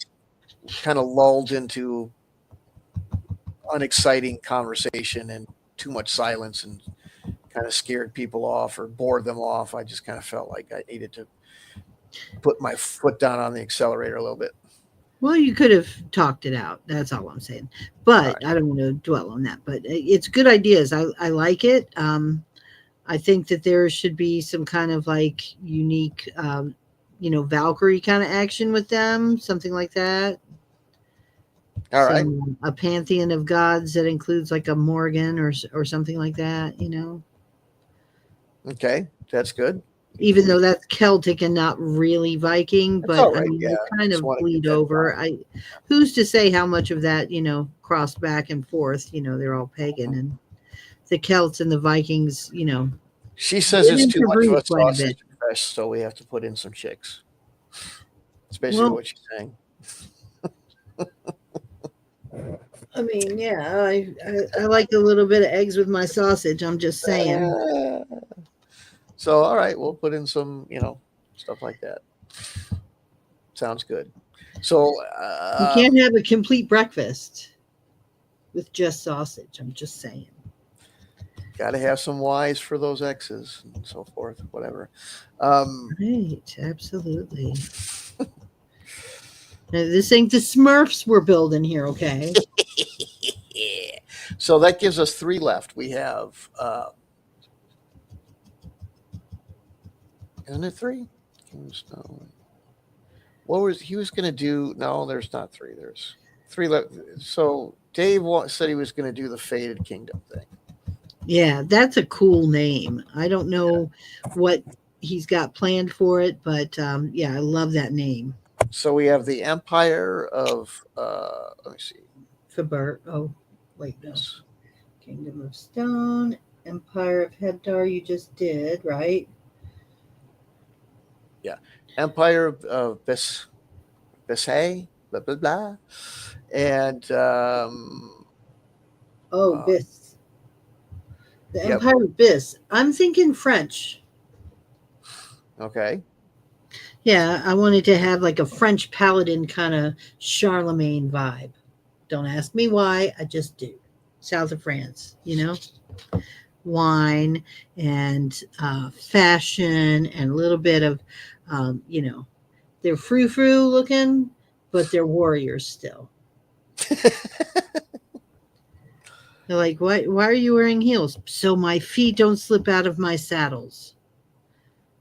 Okay. Because I'm going to ride in on my cavalry and kick some ass. Because, Napoleon wasn't exactly weak. You know what I'm saying? Charlemagne wasn't either. So, we're going to have a little bit of French medieval. What do you think? Okay. Are you down with that, or am I like barking up the wrong tree? That's all right. You sure. Because you know why is bis? The word bis reminds me of bisque, which Right. is a cold French too. So it made me think of France. So that's why we're going with the French theme. And the French get dumped on a lot, and I think that maybe that is not all deserved.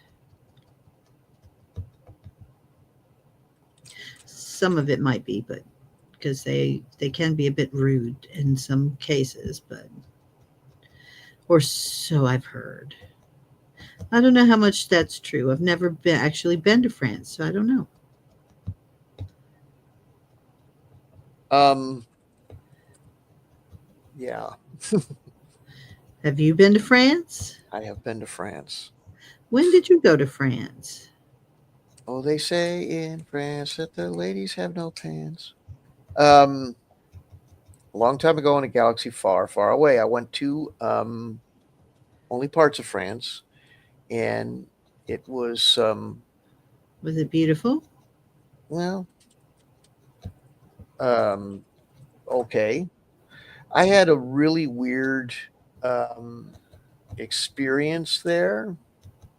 What kind of weird experience did you have? Well, here's what's up. This is I better not tell this one.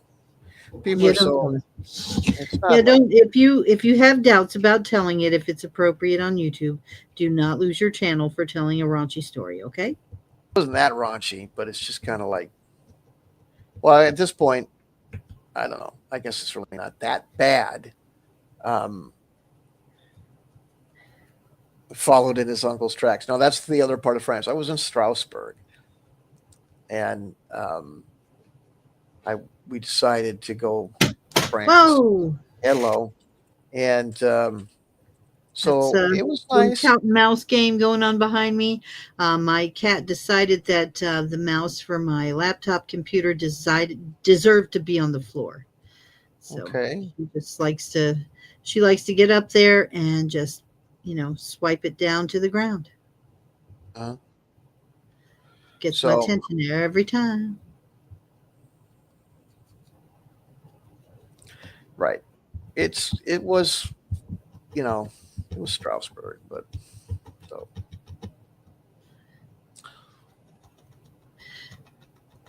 Is this needle felting making a lot of noise? hey, you can hear it a little bit, but that's okay. There's people that keep coming and going. That drives me nuts. I don't know if they're really doing it or if it's just YouTube saying they're doing it, but I think it's probably just people I coming. think you just go on with your show and do what feels good and that makes folks who view us regularly happy and us happy, and then You know, it makes me happy if people talk, interact. yes. That's okay. Tony's here. He's working with us. Yes. Thank you, Okay. Tony. We Yes. appreciate that. Tony's got some good ideas too. Mm-hmm. So this land of Bis, what do you have in mind for it?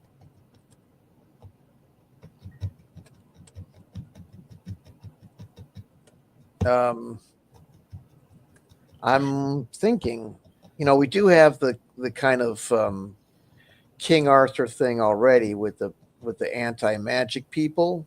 So you don't like the French thing? I don't know. Do you think that's like too much of the same, or I don't know? Maybe. That's why I asked you. Okay, yeah. Okay, next idea. Okay.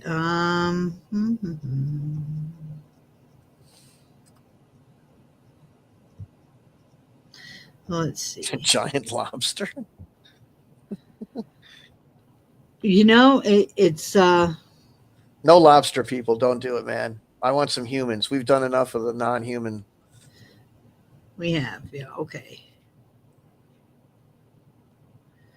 Uh, Rock lobster.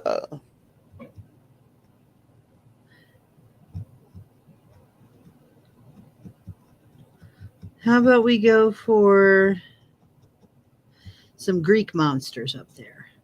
Because that would be kind of like Mediterranean.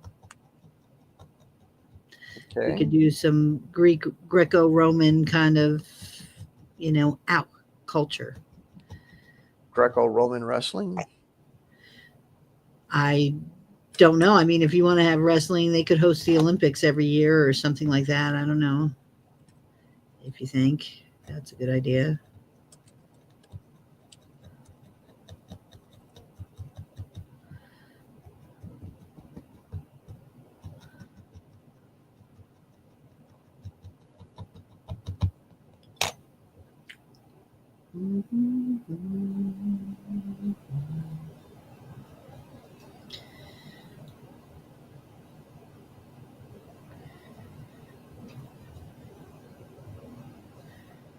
Okay. Okay, let's work on that. Got some ideas? Hit me up. Well, mm,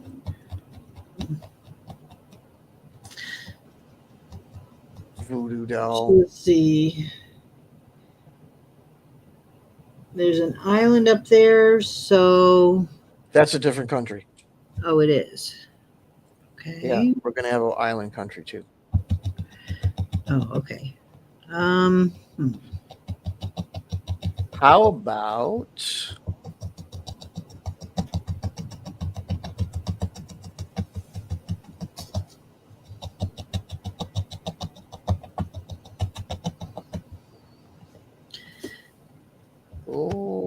let's see. How about a land where they actually have like demigods? It's a land of demigods up there, Greek demigods. Okay, we're getting there. I got some stuff. Okay. So, how about we change it to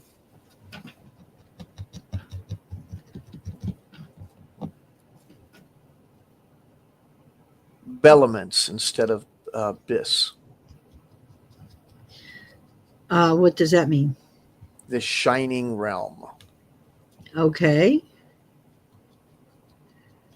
Tell me about it then.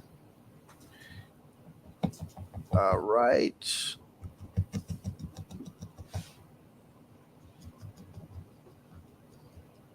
See if I can get this to work. There we go. Oh, that did not do what I wanted it to. How did that not update? Come on.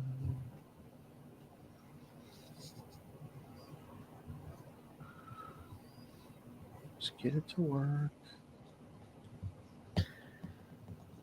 Pardon me while I have. What if I just do this?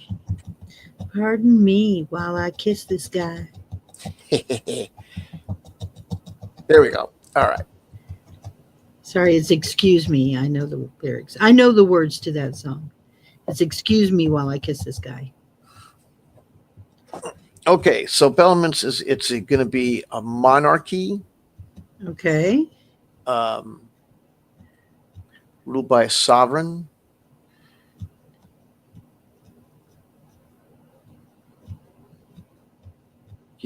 He or she will claim to have been divinely appointed by the gods, Of course.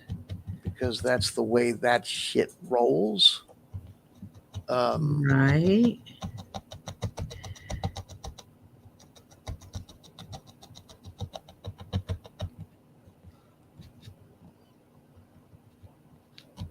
The sovereign, let's call it an archon. An archon. Archon. Yeah. Okay. And but let's not make it super hardcore. It'll be a senate. Okay. So it'll be a republic. it'll have like city states. Okay. All righty. But it'll be kind of that, like you say, that Greco-Roman. Greco-Roman. Why am I saying Roman? Grauman's Chinese theater. So, and have those kinds of, you know, they basically have the same gods with different names. So it's that kind of deal. And they'll be they like to party. They're another party country. You grow a lot of grapes, make a They lot of grow- wine, have That's a good right. time. That's right. Do a little dance, have a little orgy, get down tonight. Right. And very scholarly. They're big on the art, the architecture, the philosophy. That kind of jive. Um, but like you say, that they're kind of far north to say they have a Mediterranean thing, though. I just kind of thought about that. Remember, the north is That's right. That's right. It's opposite. Yep. Yep. Yep. Yep. Yep. Yep. Yep. Yep. Yep. Okay. Good. north So is the yeah. warm area, south is the cold because it's below the equator. Right. So we'll do the. So yeah, it'll be like that area. Like you say, lots of grapes and dates and whatever the hell else they made there. Made a lot of wine and Olives. olives. That's what I'm looking for. Fertile lands. Um, they got a good navy, and they have marble and just like I don't want to. This seems like I'm just kind of cutting and pasting out of the world, but we'll get something fantasy like from Dave, and we've done a lot with the other stuff, and I just kind of want to close the book and move on to the next thing. And I think these are neat. I don't think there's anything wrong with them. Mm-hmm. What do Right? you think of his pants? The pants. Yes, these little green pants. All right. Well, he's an elf. He's an elf hunter. He's gonna have little green pants. It says seafaring. Yeah, they'll definitely have a big navy. Seafaring people for sure. Yep, little good pants. Good pants. Put your big elf pants on. That's good. Yes, he's gonna have some boots. He's gonna have trying to figure out what color his shirt should be. He's gonna have a little green jacket to go over his shirt, but he needs like another shirt underneath. I'm thinking maybe this russet brown. What do you think? Yeah, that's good. That's good. Mm-hmm, mm-hmm. Or maybe he'll have a russet brown jacket over top of his green, or maybe a combination. I don't know. So But now before he here's gets that, he needs some. well, He needs okay. some hair and some skin tone. Let's give him some skin tone first.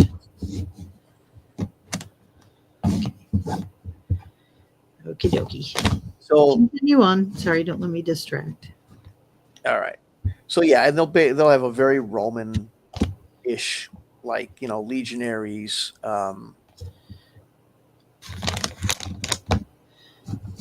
But instead of the other thing I'd like to have for this one to make it a little bit different is have troops that are each god has a military branch. So there'll be, The Marines are controlled by Neptune. shit like that, right? And they're, and then Military strategists in their version of the Pentagon is Athena. right, yeah, that kind of deal. And they might have a little magic because they've got the blessing of that god. So they, Neptune might give them some water-based protection that we come up with.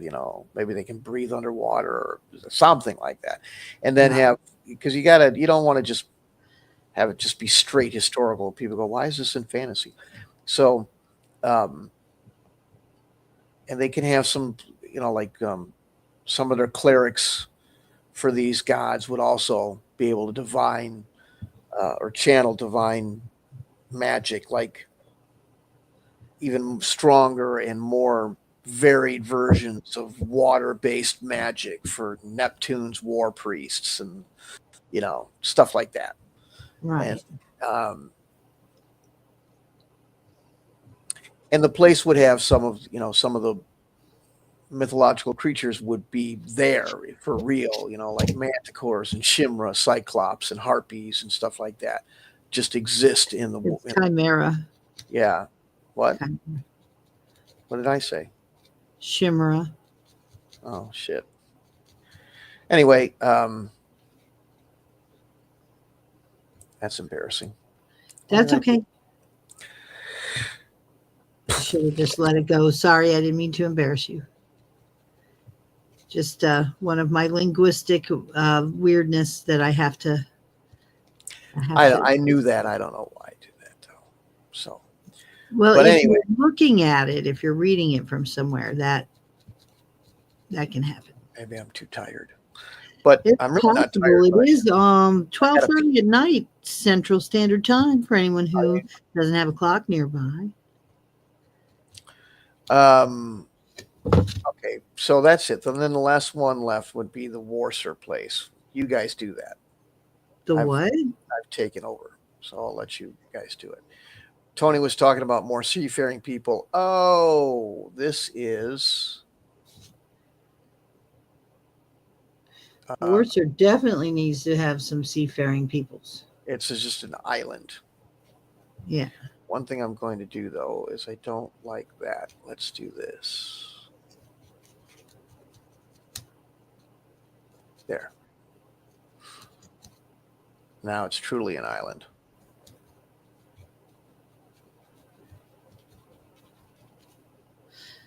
Okay. I ain't saying nothing. You guys do it. Leprechauns.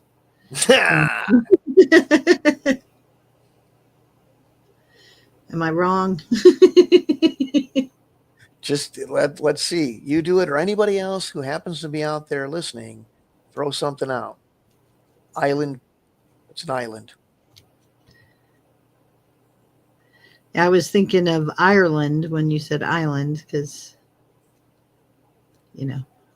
they are an island. Yeah. It probably needs at least one city or something, right?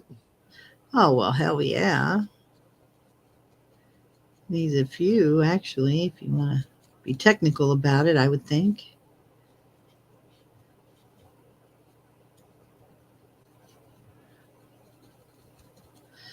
So,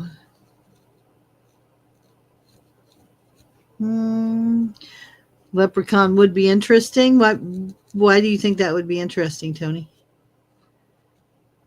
What would a leprechaun be able to do you think? I mean, obviously they'd have wealth.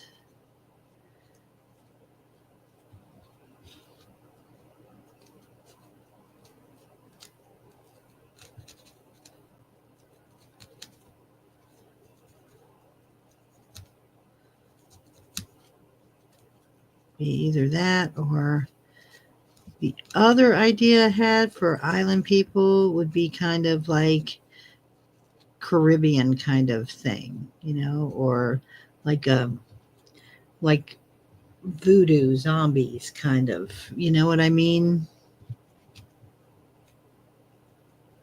Like some kind of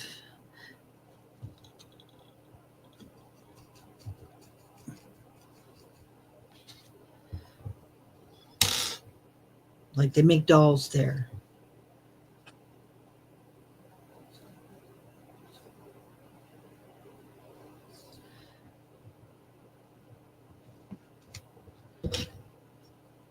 What do you think? Leprechaun or voodoo?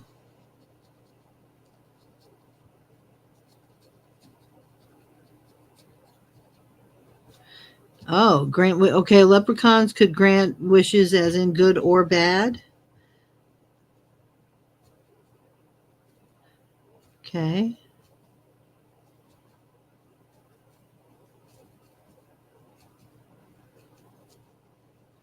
How about Storm? What do you think about that? Leprechauns being kind of merged with like the jinn, where they can grant wishes. I mean, we don't have to really necessarily call them leprechauns either. I mean, we can call them something else.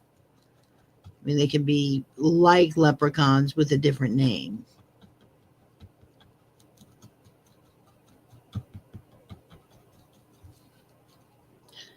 What do you think?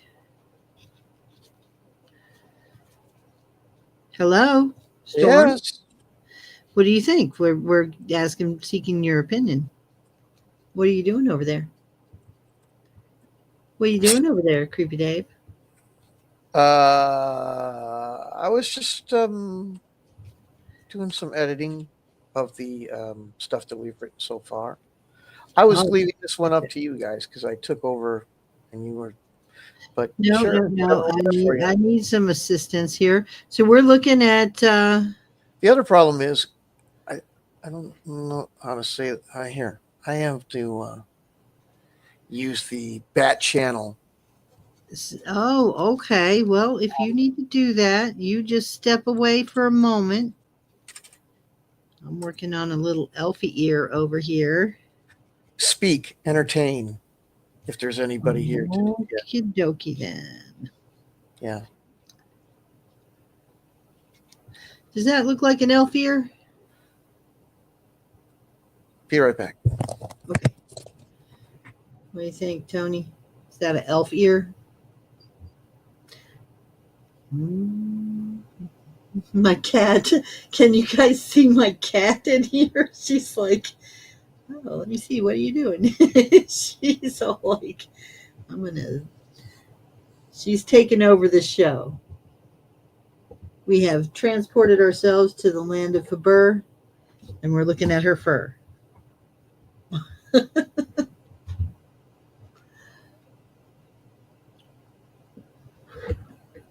Yeah. So, whew, very sorry. It's getting to be late at night, folks. I don't know if any of y'all out there are as tired as I am right now, but I appreciate you all hanging out with us this long into the show. Yeah, she's a cute cat. She's her name is Baby, and she is quite a little baby. Um, she's a little crazy too. She's very playful. I bought her a puppet recently because she likes to wrestle. Oh, I know. Yeah. When she's in a mood to be petted, she's fun to pet. She likes to snuggle, but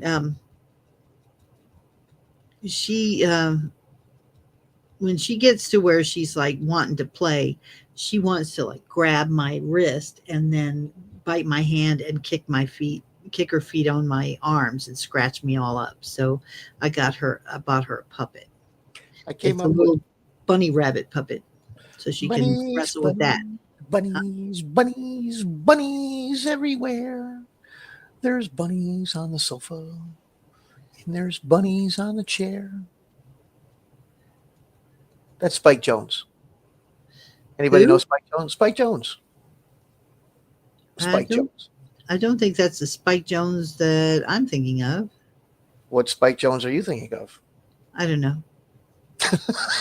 What? No. Not one that sang bunnies. Sang Spike about. Jones. You don't know Spike Jones, huh? I guess I don't Are know. you confusing Spike with Tom? Because Tom is a different Jones. Yes. Yes. My mom used to have a It's Jones. not unusual to get the two mixed up.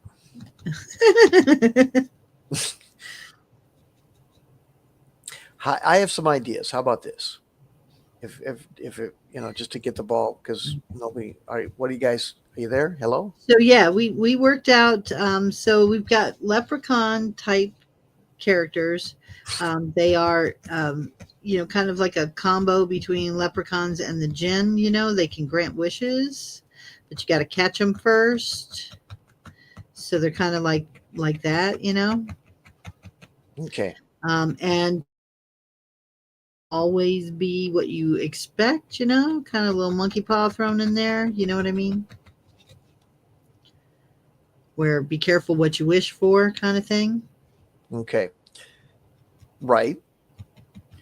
Yep, that's good. How about this? I wanted kind of a whole like horror island. A horror island. Okay, skulls and voodoo kind of thing. Yeah, with some really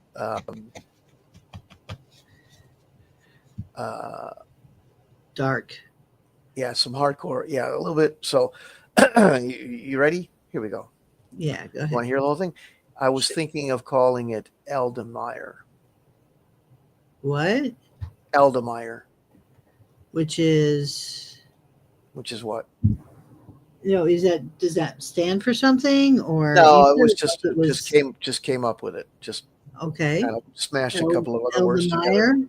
Yeah, It Eldemeyer. sounds kind of Spanish, so that's why I was wondering if like it meant something like.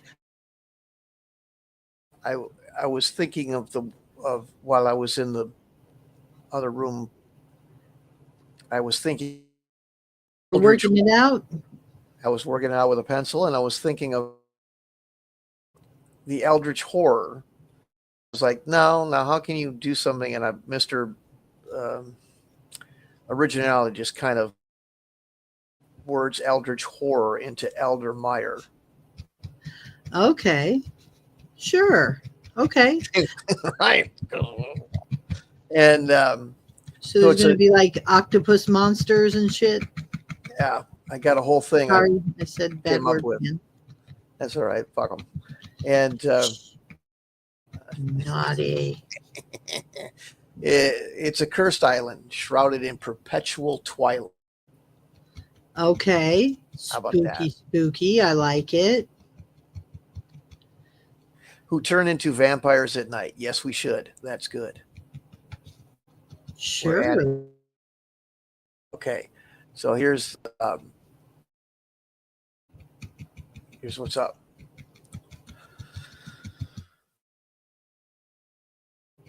Okay. Like Earth-ish.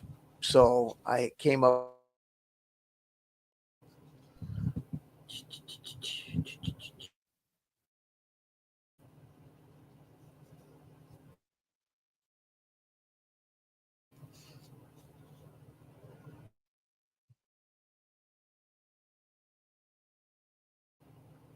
A little too big. Is I gotta put that in there though. I don't know if I might have to do this. Let's see. Let's do this. Text edit.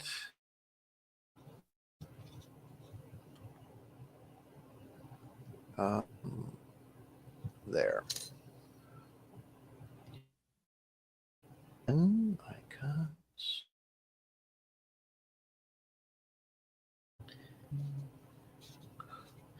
So at night. Just And you went am I jumping ahead? no, you're Too loud? it just did that wonky shit. Oh, I'm sorry. I mean, I don't like you're running out of bandwidth or something.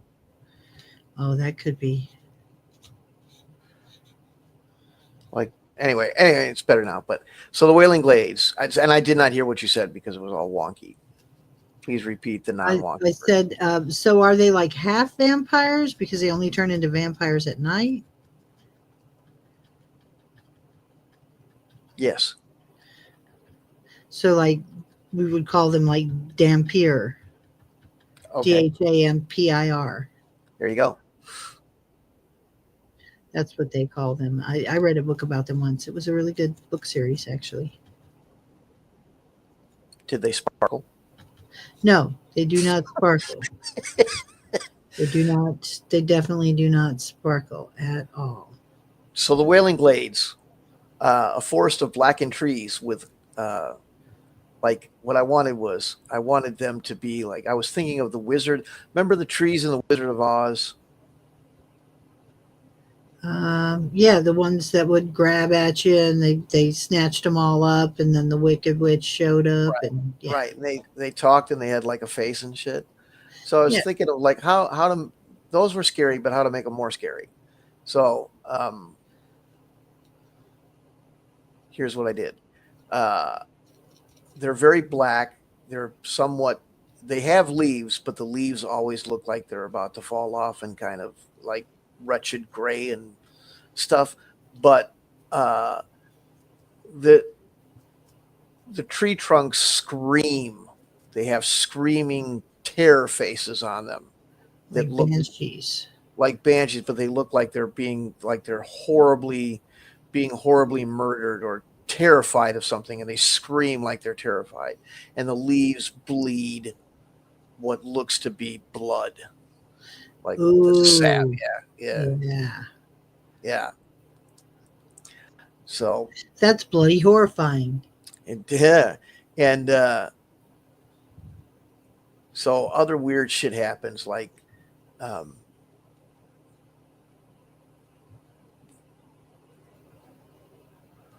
uh, it's not totally dark. It's always kind of like twilight, so there's still shadows and stuff. But your shadows will separate. I've seen this somewhere, maybe even in Scooby Doo or something. But the shadows separate, and they talk to you and lure people into deeper into the forest and into trouble and stuff like that. Okay.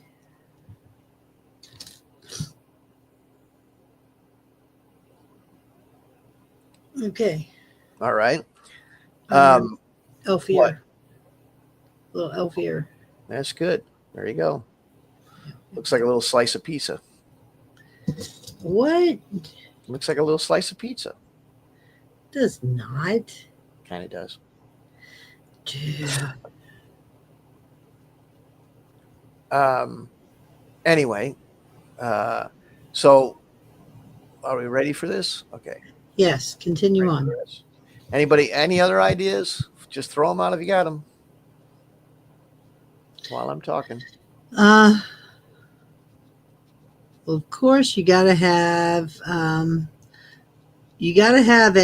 what is that guy who always wears the purple? A Somdi kind of character who is the zombie master type of voodoo thing. A necromancer, maybe. Any kind of necromancer. He doesn't have to be Somdi, but he could look like. Are you familiar with Somdi? I know what you're trying to say. Yeah. He's a guy who wears the like purple suit, and he's got a cane he walks with, and he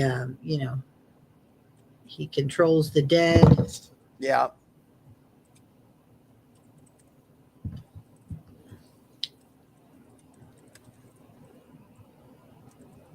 Okay.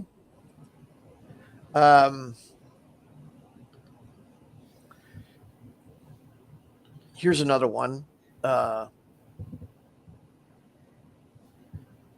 not going to. I even can't. Okay. So there's a swamp of iridescent oil slick waters that is inside the forest in the middle of. Here, I got to put it in there. See if I can get one or two small enough here. There's one small swamp.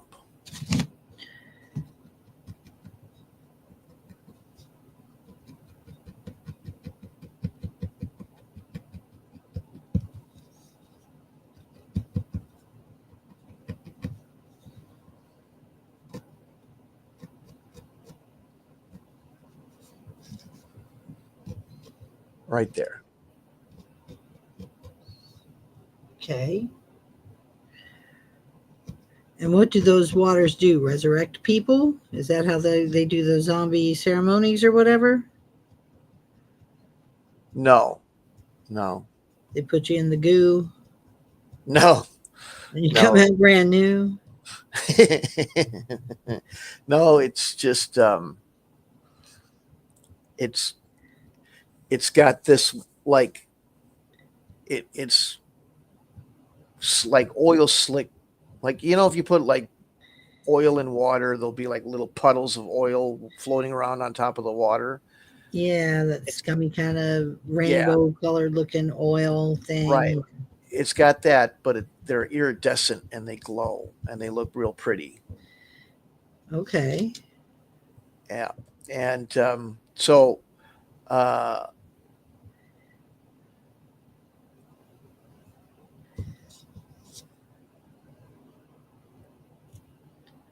so there's and then there's one of the coastlines um, on the thing has um, like crystal rock, and when you approach it, it's got this ear splitting noise that comes from it. It causes your ears to ache. It gives you vertigo and a headache. Oh, okay. And at night, it there's ghosts all around it, stuff like that. Um, anyway, then there is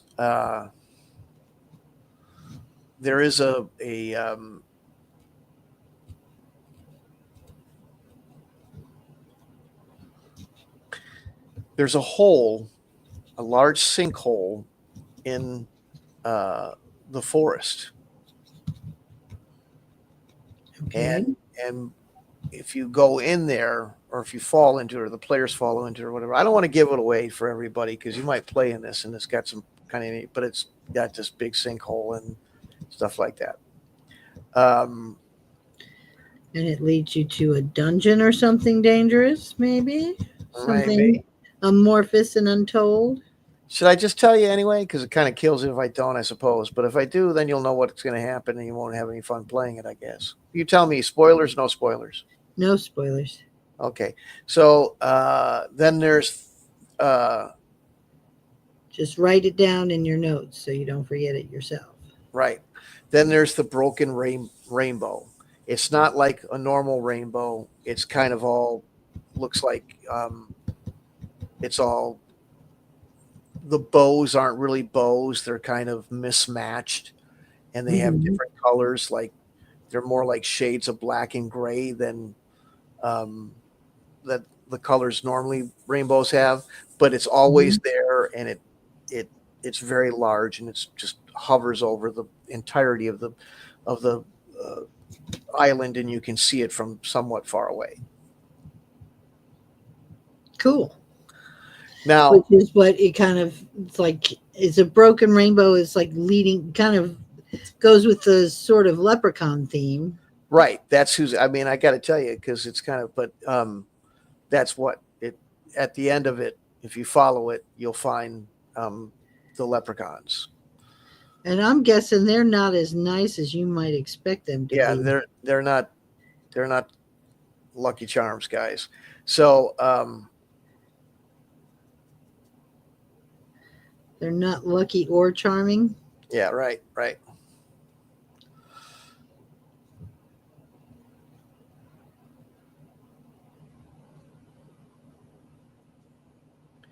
So there's um,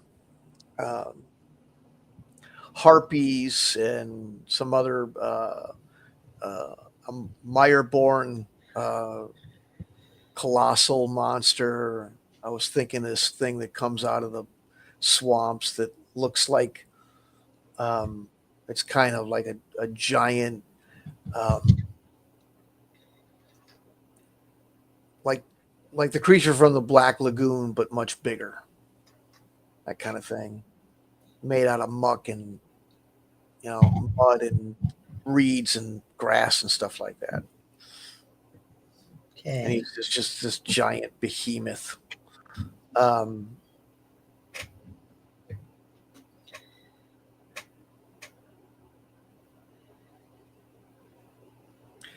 and I've got the hollow children. You'll see that they're like little dolls that are laying around everywhere. Oh, Yeah, like those creepy dolls with the eyes that roll back in their head. And right. Yeah, oh, yeah. no. And That's a cool name for them, the Hollow Children. Did you come up with that? yes, Very nice. I like it. rainbow wisps, Okay. which are like willow wisps, but they've got a rainbow look to them. Okay.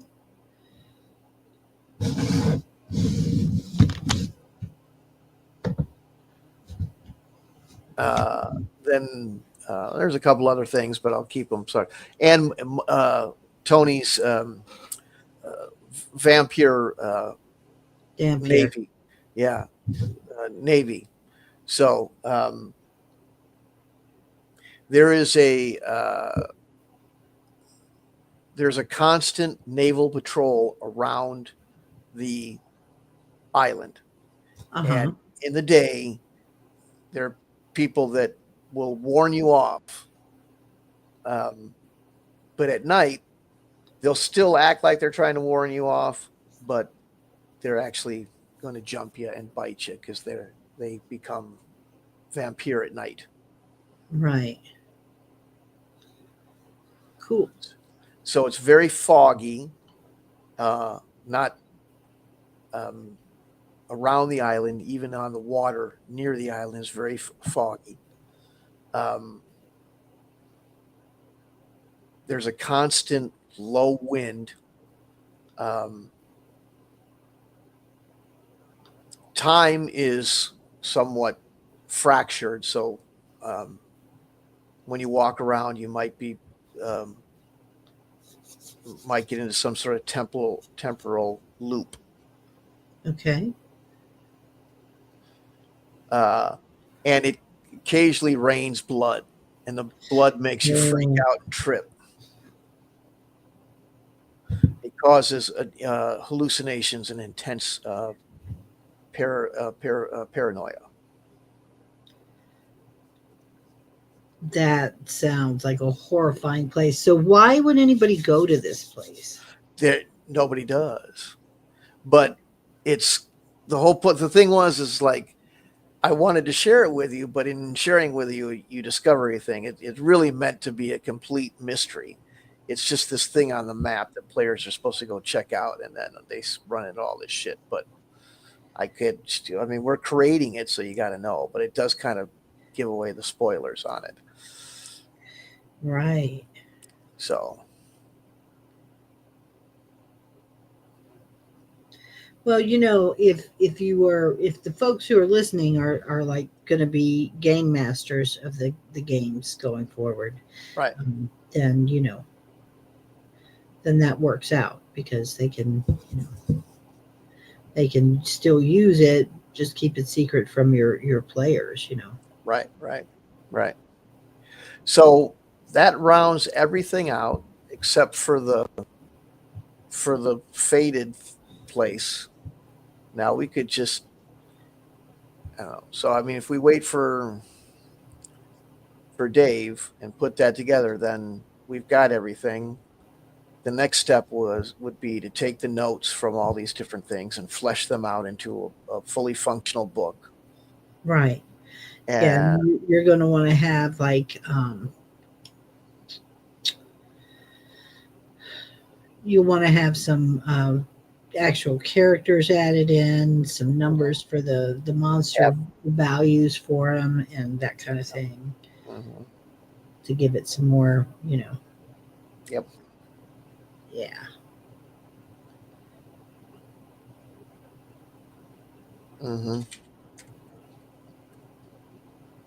So there's that.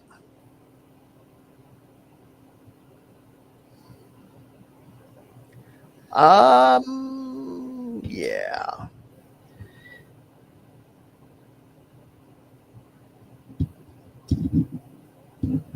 Anything else anybody got to say? Anybody else out there? Or do we want to wrap it up? I think it's about time maybe to wrap it up, unless you want to see me put the hair on this elf. Wrap it up. Yeah, no, that's okay. Yeah. You still think my needle felting's a distraction and a show killer? I don't know. We'll get some Well, feedback on it. hopefully. So anyone watching, if you think this is a show killer, if you just don't want to see the needle felting while I'm talking, just let me know. I can, stow it away. I could just turn the camera off and, I might still be doing it, but you wouldn't see it. You know what I mean? So It could be that a lot of people aren't seeing us in general because of the way this thing. I mean, I promoted it, but I did it mostly on places. I should be maybe doing it on more places, but we'll see. So, right. No, I we shall see. understand. Takes a while. Twitter isn't helping me out very much. Might be time to cancel that subscription. You wouldn't be alone in that. It seems to be the thing to do these days. Mm-hmm. That Well, and Meta and Facebook and Messenger, all that kind of stuff. So who knows? yeah, right. Seems to be happening a lot. So, but I am glad we got to spend this time together. Tony doesn't mind. He Like I likes. need to, huh? He doesn't mind. Cool. Yeah, I mean, is it interesting to watch or is it completely like silly and stupid? You tell me. Mm-hmm. I mean, I don't know. Sometimes I'm not even in the camera, I think, but I'm putting his hair on his head right now, which is a weird process.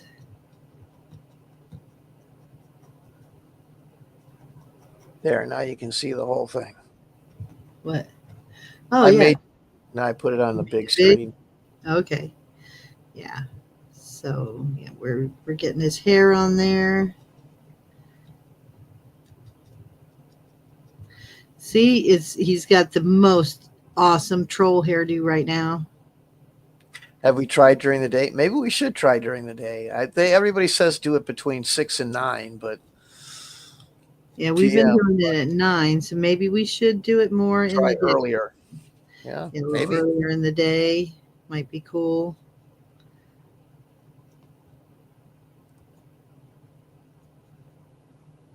Yep. Might be worth a shot. So this is Elf with a really nice do right here. Now he's got a little long hair. I'm going to cut it so it's not going to be so long, and I got to put his other ear on, but you get the idea, right? Mm-hmm. Got a little hair going on up there. Long hair in the back. Woohoo, look at that. Down past his butt. I got to get some scissors out so I can chop him off there, but yeah, he gets a little hair now. We can actually give him a part if we want to. Want to play a game? Me? Yeah. Nah, I got to be kind of more up in the morning this time because all the stuff going on at my house, sorry to say, is going to be something I have to take care of in the daytime. But it's gonna. So is that is that your new schedule then? No, I'm not going to be up really super early in the morning. I just need to be up early enough to get some stuff done while the house is empty. You know what I mean? Dude, Yeah. killing my games. Well, I mean, I might be able to play for a little while, sure. But I can't stay up till like 4 a.m. or anything goofy like that.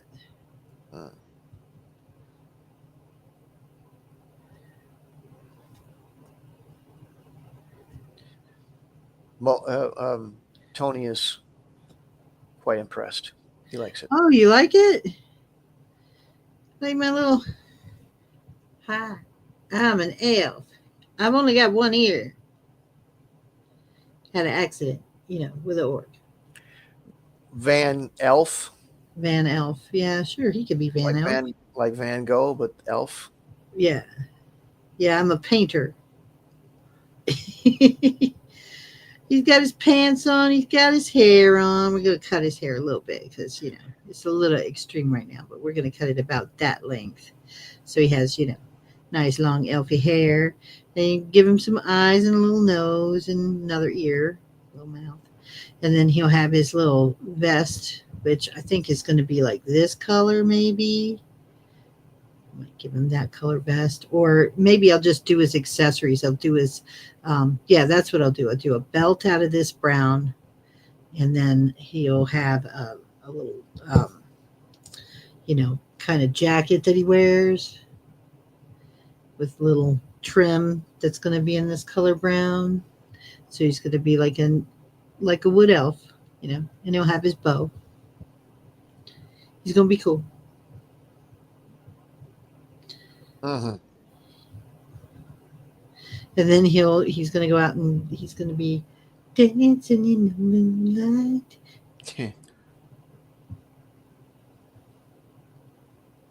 Well, look, the image is bleeding through. The background image, do you see that? Yeah. It's kind of weird. Look, his pants are all like camouflage. They're green screen. Are you seeing that? He's got green screen pants. He's gonna be camouflage elf. Yeah, I think we should try doing a video around 6 or 7. We've got some changes here that's going to make that possible coming up in the next couple of weeks.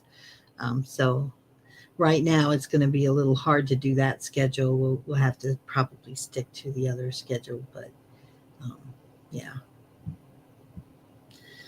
But there's some other things going on there. Oh yeah, this green right here. This is green screen right here. So like I could put this on my hand and you can't.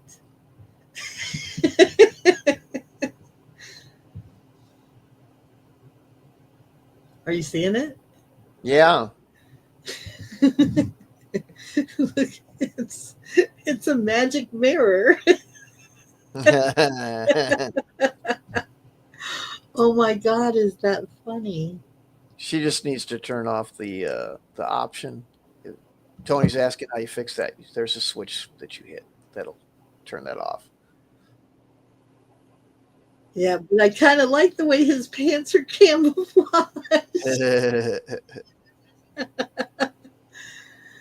Oh, he'll blend right in. You'll never see him coming.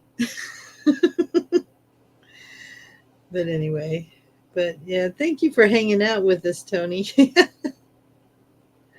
Yep, green screen. So if I like put this on my face, I could be completely invisible. Oh, do you see that big red mark on my hand? Like in a newsroom, right, Tony? Yeah. Yeah. Well, you got Right. scratched. Yeah, that's Baby. This is why I bought Baby a puppet. Oh yeah. So yeah. Anyway, I'm gonna call it a night, you guys. We'll disconnect, and then if you want to play a little while, Storm, we can play a little bit. Cool. All righty. Did you get that Baldur's Gate yet, there, Tony? You can play with us. Yeah, that would be cool. It's actually a pretty fun game, actually. Yeah.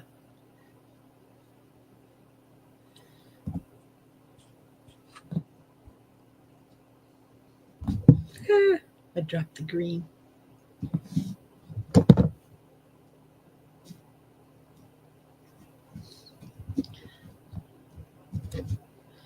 Okay.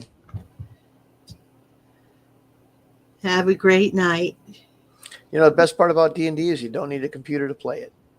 You could just That play is it true. Yeah, just right here. everybody, right now. just your imagination. Yeah. And well, a phone does help too if you're playing with people, over a distance. But yeah, Right. But it literally costs nothing if you, yeah. But anyway, yeah.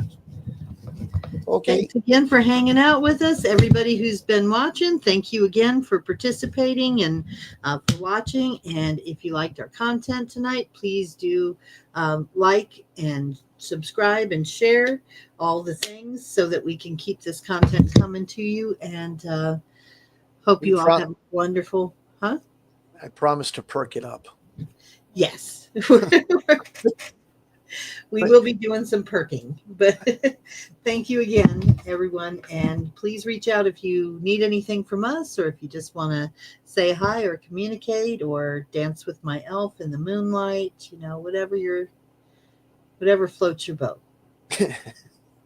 Good night. Night.